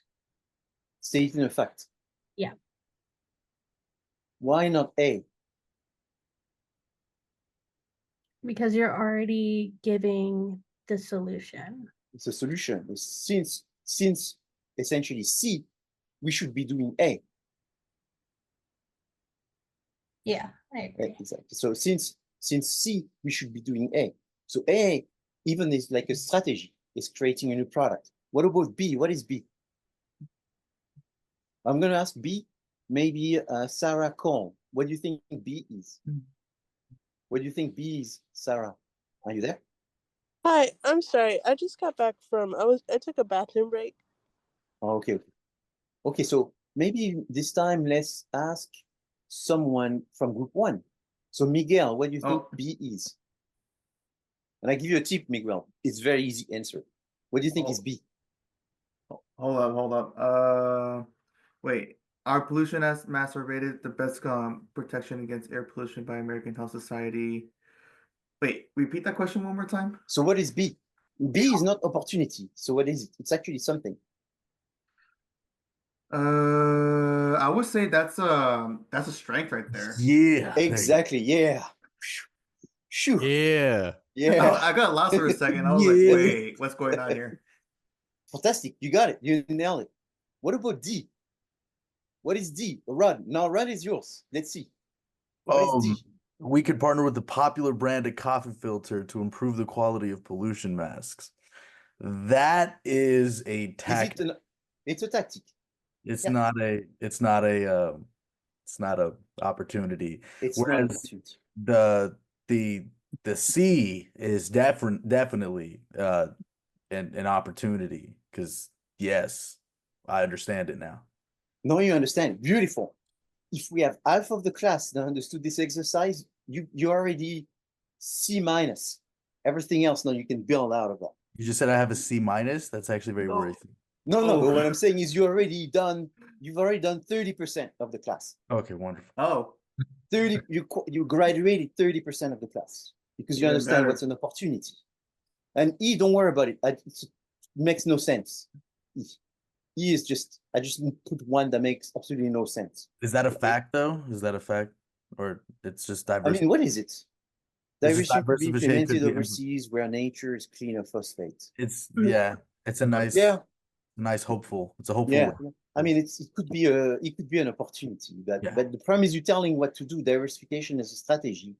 So the minute you say what to do, you're outside of the opportunity section. So here's this company, Freytag. I guess nobody knows this company. It's from Switzerland. Anyone knows this company, Freytag? So Freytag was two young people that lost work, and they were looking at the freeway, and all they saw is big trucks drive. And eventually they saw all of these trucks, and they said they have a tarp on it. And then they say, I wonder what they do with the tarp eventually when they get old. So then they research that these big trucks, what they do is they remove the tarp and they trash the tarp. So they decided to buy the tarp before it got trashed for $1. With $1, they could be making all kinds of things. And they started making bags, recycle from the tarp on trucks. What's the opportunity? I'm going to ask this. What is the opportunity? Gabrielle, what do you think the opportunity is? Truckers are discarding industrial grade plastics. Tarp. Done. Exactly. Perfect. That's the opportunity.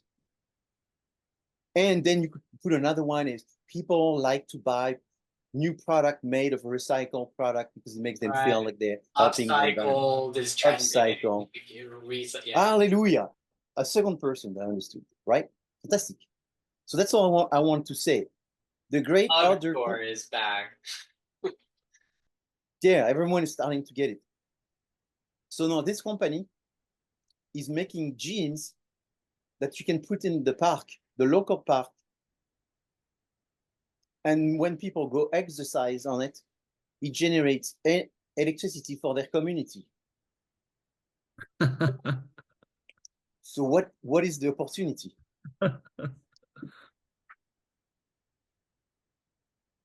Own that gym. I mean, these companies I show you are very successful startups that now are like hiring people like crazy. These are not obscure things. Do you want So me what do to you answer it, or are we gonna? maybe someone else? Andrew, I'm trying to get more people on the, how do you say, Right, the good the side. rising gym prices are deterring the public from memberships. Perfect. Hallelujah. A third one, fourth one, because we had the lady before. Now another one. Let's see. Well, that's good. I'm thrilled. You're going very fast. Now what about eBay? So that's an easy one. I'm going to ask Devin. eBay, what do you think is the opportunity? People need to sell stuff to make money. No. From the other angle. So people yeah, people want to buy things cheaper. People want to buy things cheaper. People yes. want to buy used things at a discount. That's right. But how do you think it started? From people wanting to buy used things in a discount? It started different than that. It started from the seller perspective, not from the buyer perspective. Well, that's where I started. It's an auction. Yeah. It's an auction platform. So yeah, I used to sell guitars on there. So it was an opportunity to sell your used gear. Exactly. Perfect. So you don't say, you see, the problem is the team that presented today, they say eBay should be posting in social media and doing this and doing that. So that was the problem. So now I stop and let's go back to Miguel to that page 10.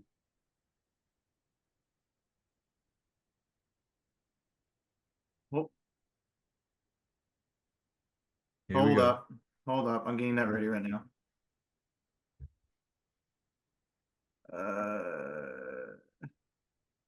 Share tab. Here I am.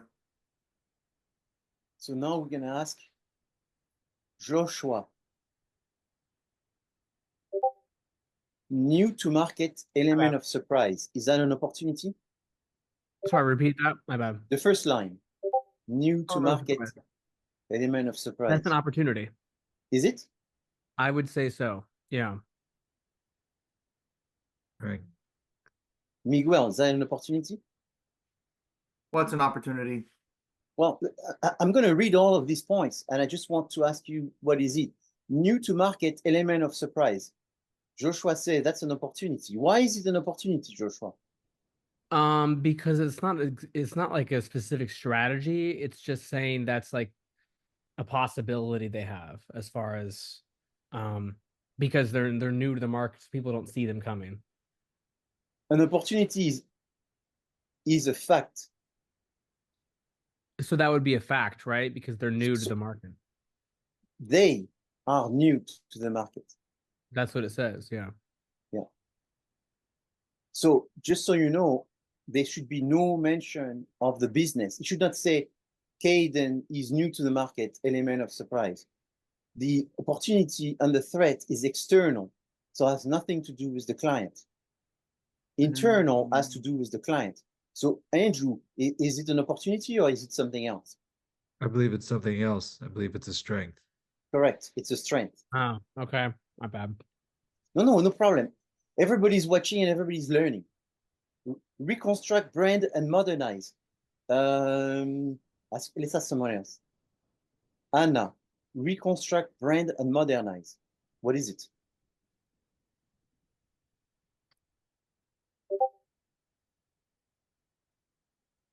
Is it an opportunity first?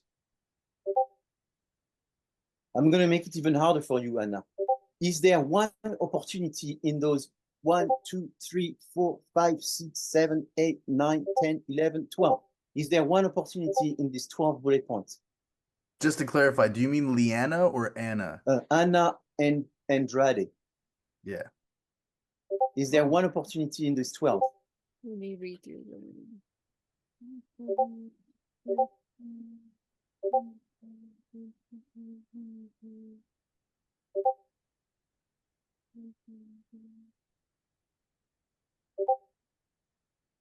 Yeah.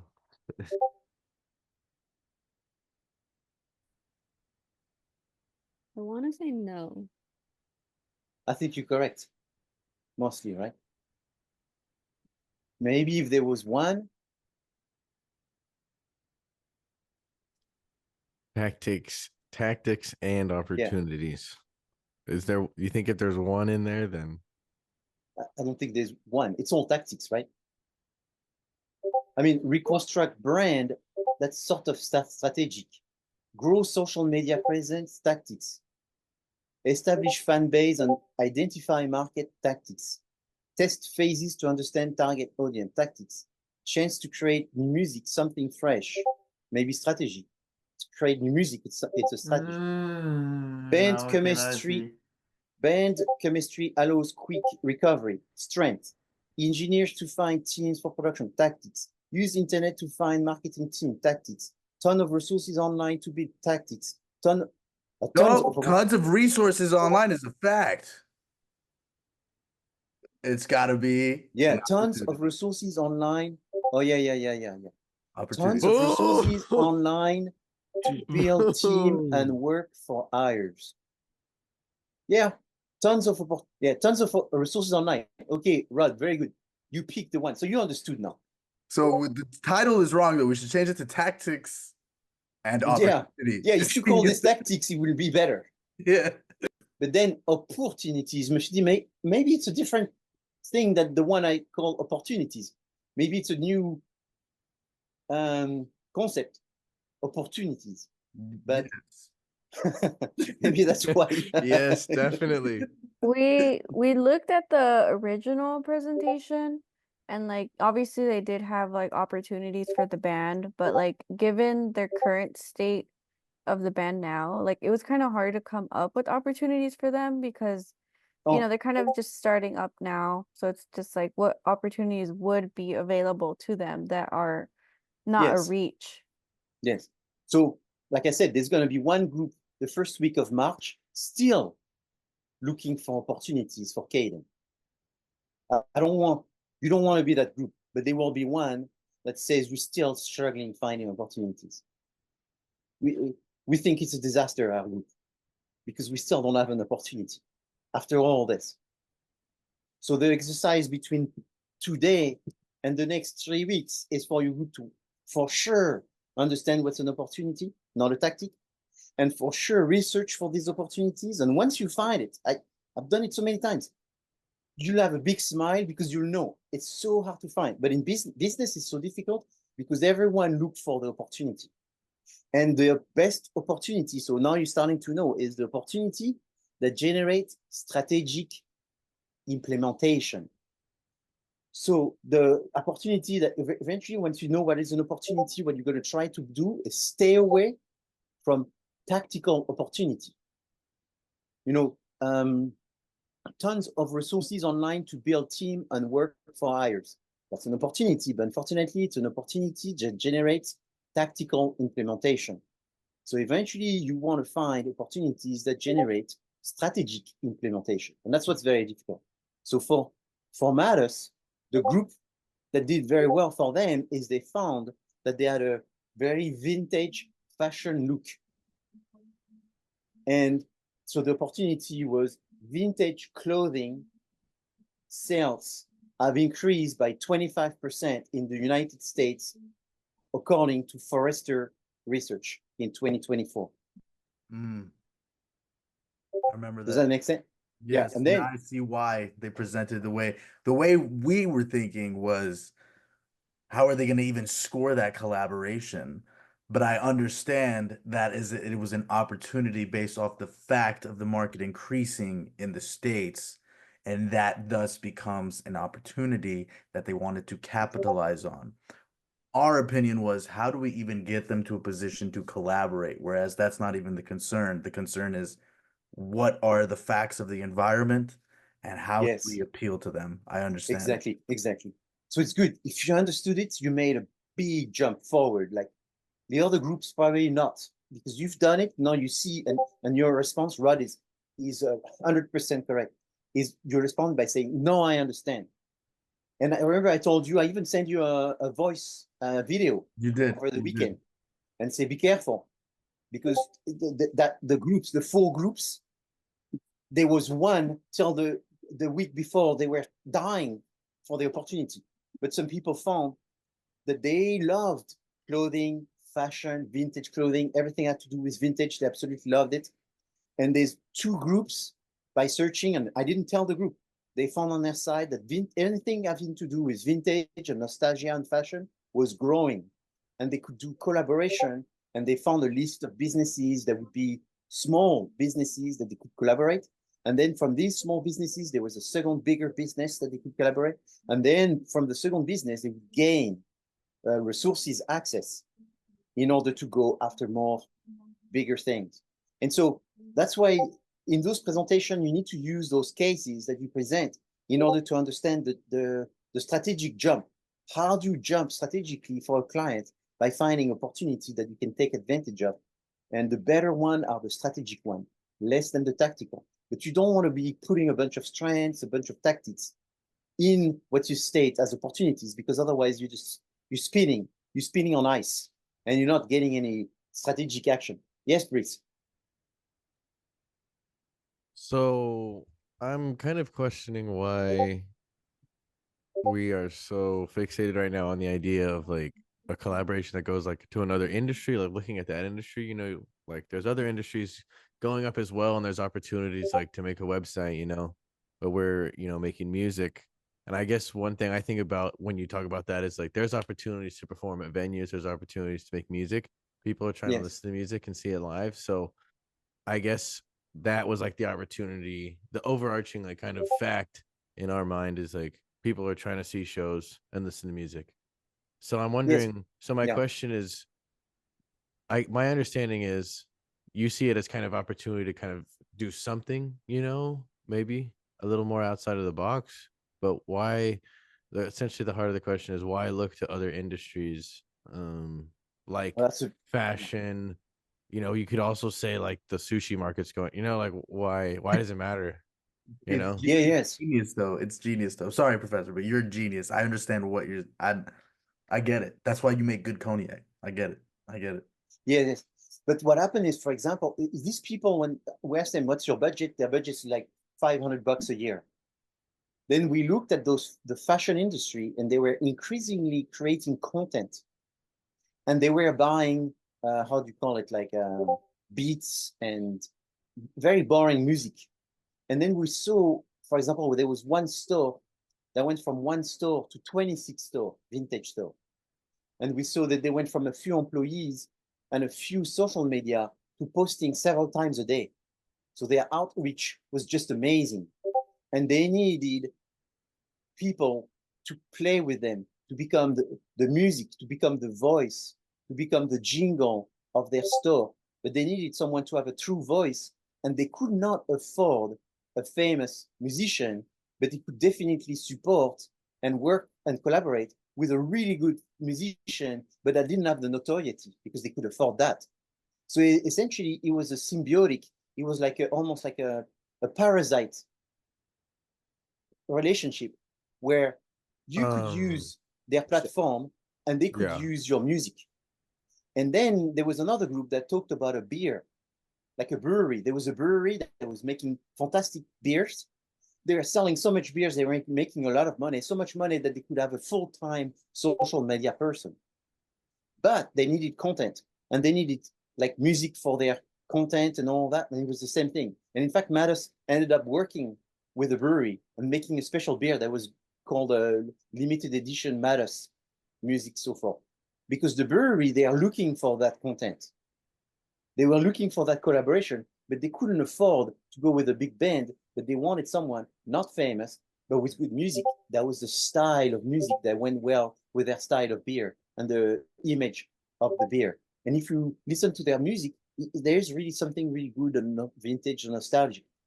So we told them you need to make association with these people in order to gain from their network and their exposure with their budget. Does that make I sense? hear you. Yeah, I think you're describing something kind of like a metaphorical, kind of like, I don't know, golden snitch or something in business where you're looking for that one opportunity that just makes sense. And sometimes you might not even describe, I don't know, in like a logical way how it does make sense, but it does. Yeah, and exactly. And it works. I think you have a very business oriented mindset, and I strive to be like that. I don't know if I'm there yet, but I think that's a very good explanation. I see what you're talking about, and I see how our presentation kind of lacks that. Because I think we're just kind of mostly musician based people, and we're under the presumption that if you make it, they will come.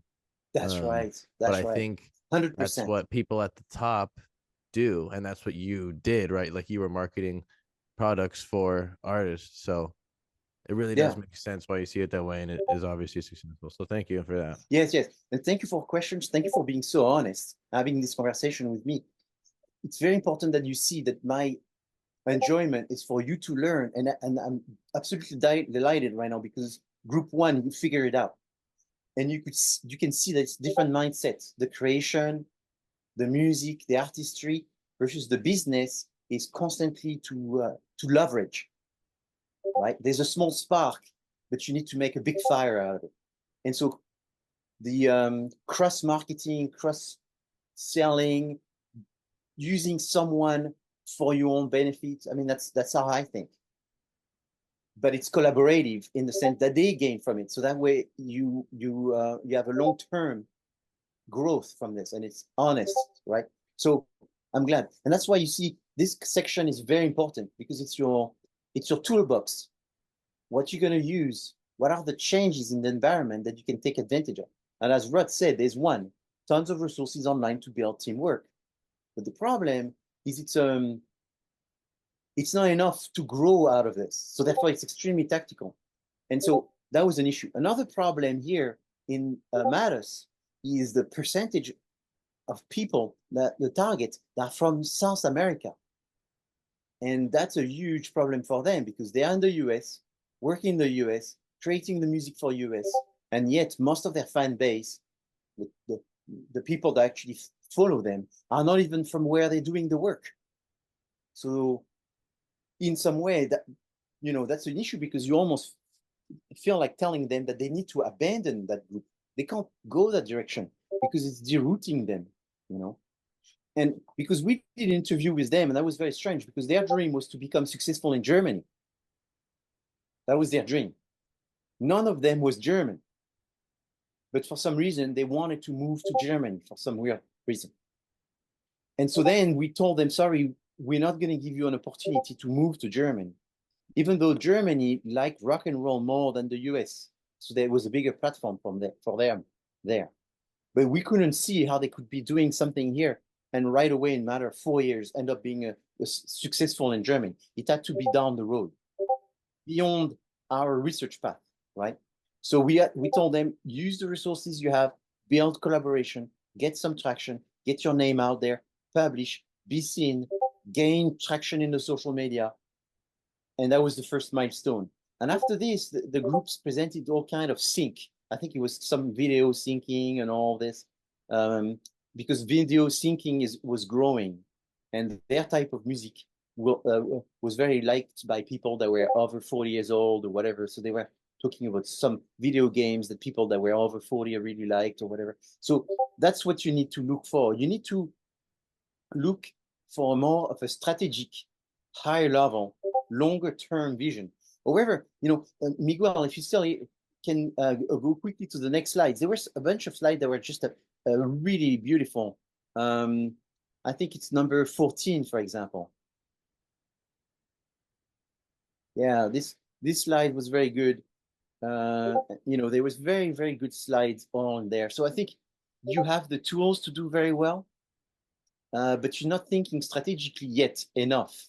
So the first thing you need to do, you have the draft which is due next week. Can I give a recommendation? Yes. So for example, I was like, let me think outside the box. Right. So in 2024, adult animation is expected to continue growing popularity with the demand outpacing supply, which is Okay. especially true in the United States, where demand for adult animation has significantly increased. So then that's an opportunity, which means if Mattis were to do a collaboration with an animated TV series, an adult animated TV show, and put their band and do their music in there, not only is it a sync opportunity, but they're now working with this band. So that's the tactic. The opportunity is that is growing.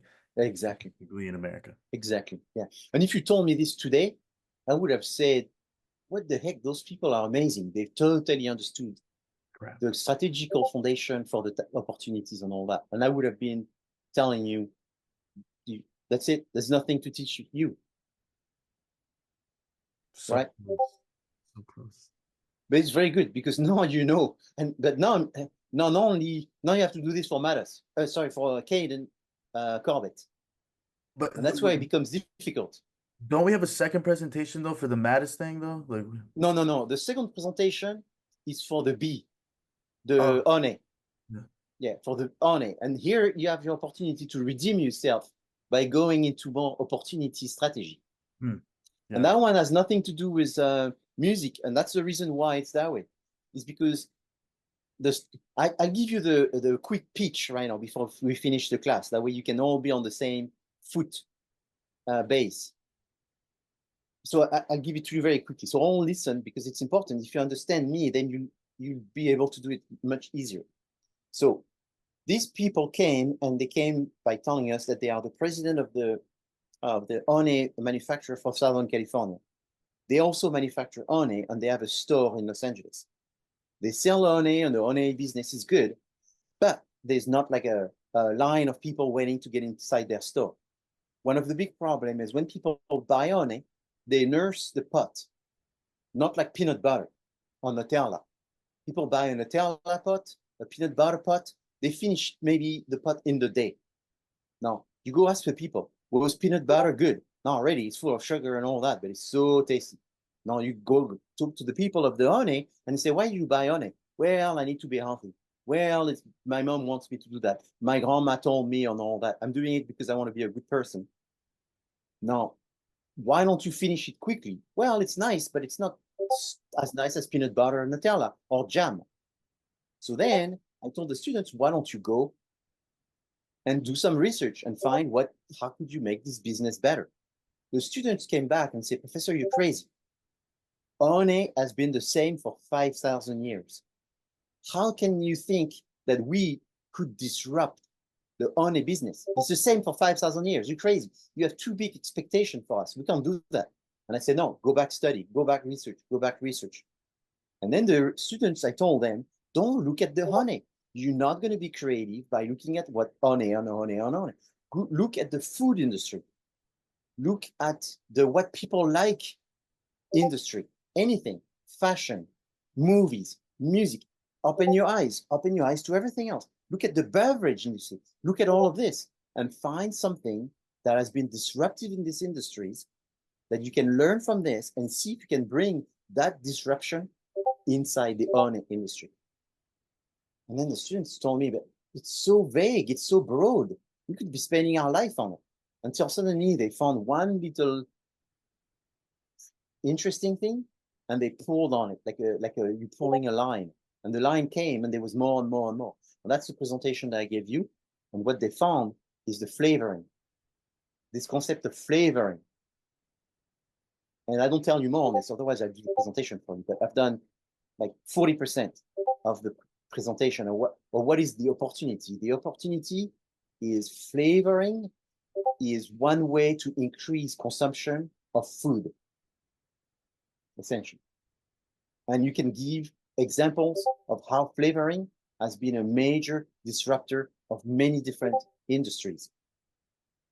the cigarette industry, the vape industry, the liquor industry, and so on, so on, so on. So it's all in there. All and the so, hits. Yeah. And so now you see, I gave you sort of the 40% of that. So you just have to look for yourself and then digest it into SWOT, strategy, tactics, why, and that's the presentation. That's all you have to do. And hopefully 4 people will understand those differences. And once you succeed to do it between the group you're presenting, and then you succeed to do it for the honey presentation, then then there's no more confusion of what you're supposed to do, and you understand marketing and you understand business, and then you have to do it for Caden, and that's not easy. But hopefully now you see the challenge. Okay. Any questions? So since there's no question, I want to jump into quickly on the strategies then. So to me, strategies are like those Russian dolls. If you don't know what Russian dolls are, it's going to make sense. If you don't know, it may be more difficult. But Russian dolls are little dolls that open in half, and then one doll goes into the other. They go on, they're embedded, which means the smallest doll goes into the medium, large, and extra large. They go inside. And so strategy is the same thing, is one thing goes into the other, okay? So strategy is the big picture, tactics is the small picture. Coming to CSUN and getting a master's degree, it's a strategy. Taking this class, taking the exams, working with your group, it's the tactic. So you have to see the difference between the strategy, which is the long-term thing, 2 years of a master program versus 1 month, 1 week, 1 assignment. That's a tactic. And then the opportunity is that 2024, for 3 years in a row running, CSUN has been Billboard approved as one of the best music programs. That's an opportunity, right? Because it's a exactly. So that's an opportunity, or another opportunity is people get promoted as they get more qualified. Yes, I agree. Sorry, I'm just so like obsessed with. But that's perfect. But what's funny is, you see, if you I think there will be 1 student coming from the past MIA cohort 11, and when he comes, you will see. I don't know what he's going to say, but I'm 100% sure he's going to say, you need to understand what are opportunities. Once you understood what are an opportunity, then you're going to be obsessed with it. And then he's going to tell you, I was obsessed, and that's why I succeed. I think he wanted to work for Universal. That was his dream. And then he worked for Universal, and then now he says, I use opportunity concept every day. And that's why I have my job. I got hired and promoted, is because of this constant opportunity thinking in my head. So I don't think in terms of idea anymore, because ideas are weak. I think in terms of opportunities, and I think in terms of strategic opportunities. And once you're on this, you're on the fast lane, the fast path for business creation. Opportunity, strategic opportunity.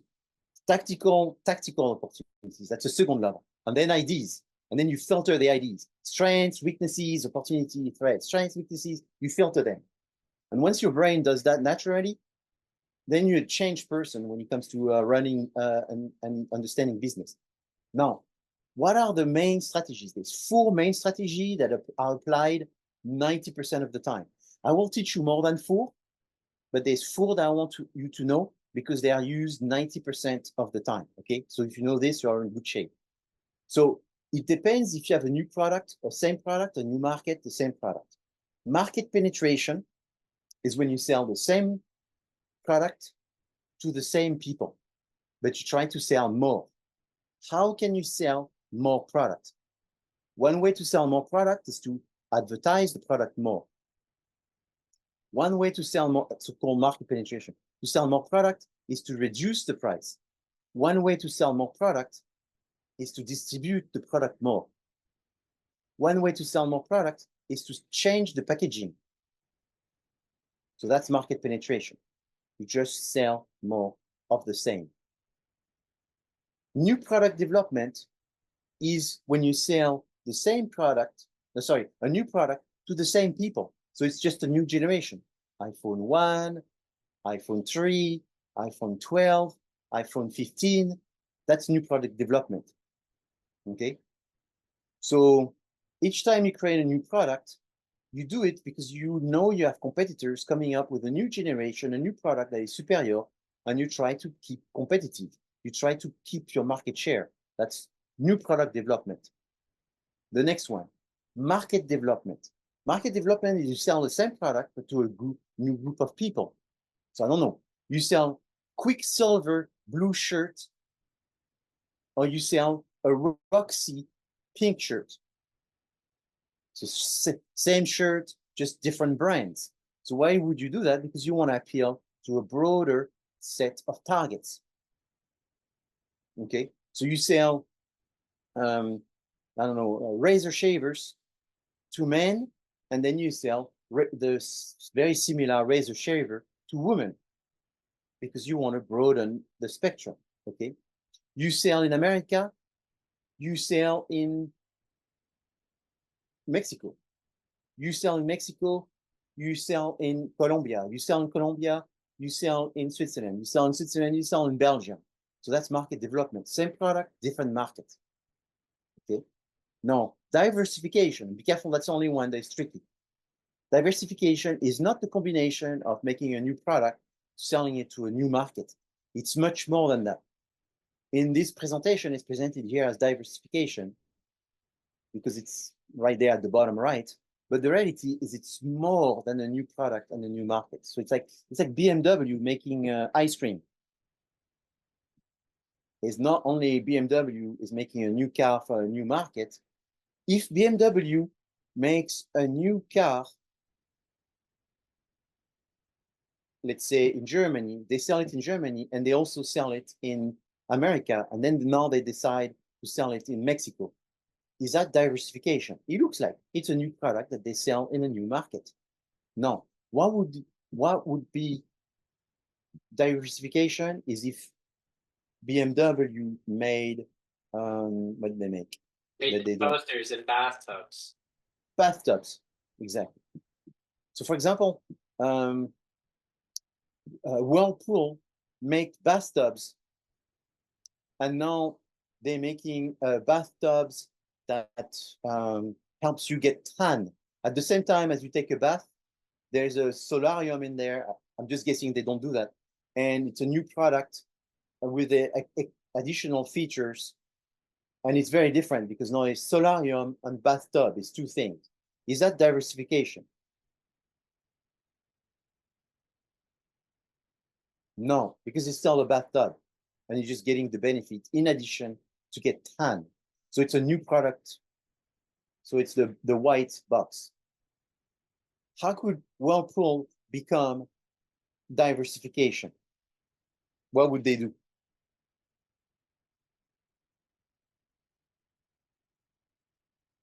They make coffee. Then it's diversification. So just remember, diversification is a big different thing. It's like Season not deciding to make to become a hotel. You know, Season Hotel. That's diversification. If Season has a medical school, we don't have a medical school right now, right? That's not diversification. Having a medical school, what do you think it is, Brice? Season having a medical school, what would it be? Since they're already an educational place, Yeah. and since they're teaching a new discipline at a place where they're already teaching other stuff, yes, it can't. It's most likely top right product development lock-in. Correct. Exactly. 100%. So if Season decides to go to China, Season China, what would it be? Let me ask someone. Maybe Frida. Are you there, Frida? If Season goes to China, what would it be? Globalization. That doesn't exist in there. Oh, sorry. Season goes to China. Market development. Correct. It's not penetration. No. Going to it's a new target. We're not in China yet. If it says You know, if it says, let's say CSUN is in America and in China, but only in Beijing, and they want to go to Hong Kong. Yeah, Hong Kong, a good example. Yeah, I get you. You know, then you'd say market penetration. Is it just Makes they're sense. just making more in the same place? So market development. So you see, Thank so you. market development would be Caden going to Canada. I don't know if he's there, right? Let's say he's not in Canada, Caden. He's not trying to be in Canada, or he's just in California, and then you guys tell him that your style of music would be really good for Texas, and he's not in Texas. People like R&B and pop in Texas. Go to Texas. Market development. Diversification would be if you tell him to make movies. Remember, there was this discussion on Saturday. Caden making movies, that's diversification. Caden making more concerts, market penetration. Caden making a new album, product development. Right? Is it clear? Okay, so that's good. So this one, finding opportunities is really difficult for Caden. I hope we make it. I hope we all do well, all the groups do well. But at this time, every cohort, I'm freaking out because I don't know. It's very difficult. I'm hoping every time we do it, but I don't know. Understanding this strategy and what Caden should do, easy. But what are the opportunity? I don't know. I'm hoping the drafts are good, that there's at least one group that I tell them, you guys are champion, you found one, you're out of the red line, out of the red zone, you're safe. It rarely happens from the first draft. But try to do this. I'm going to send you a sample of draft, of template and all of this. They all about the same thing, but they are looking at your SWOT from different angles. And hopefully you look at them and you're not confused, and eventually you start seeing strengths, weaknesses, easy. You're not going to struggle. Opportunity, tough. Do you have any questions? You start seeing the difficulty. I do have a Yeah. question. Since Yes. we're getting to be 9:30 here. Yeah. So where it says the assigned reading in the modules, so this is the book I have. The chapters that it said didn't line up with the chapters in this book. I wasn't sure what to read. I watched your lectures, so I was okay in this class, but I'm not sure what I should be reading because let me see what. Yeah, so the chapter number may not line up, the number. Because what happens is you can buy any edition since 2014. But if you look at the name. Okay, but it said like strategizing, and I couldn't find the name of the chapter that it said in the 16th edition. I couldn't find the chapter with that name. Well, it doesn't say strategy for any of the chapter. That's very strange. It's going to be in the top 5 chapters, you'll see. Because strategy always comes at the beginning.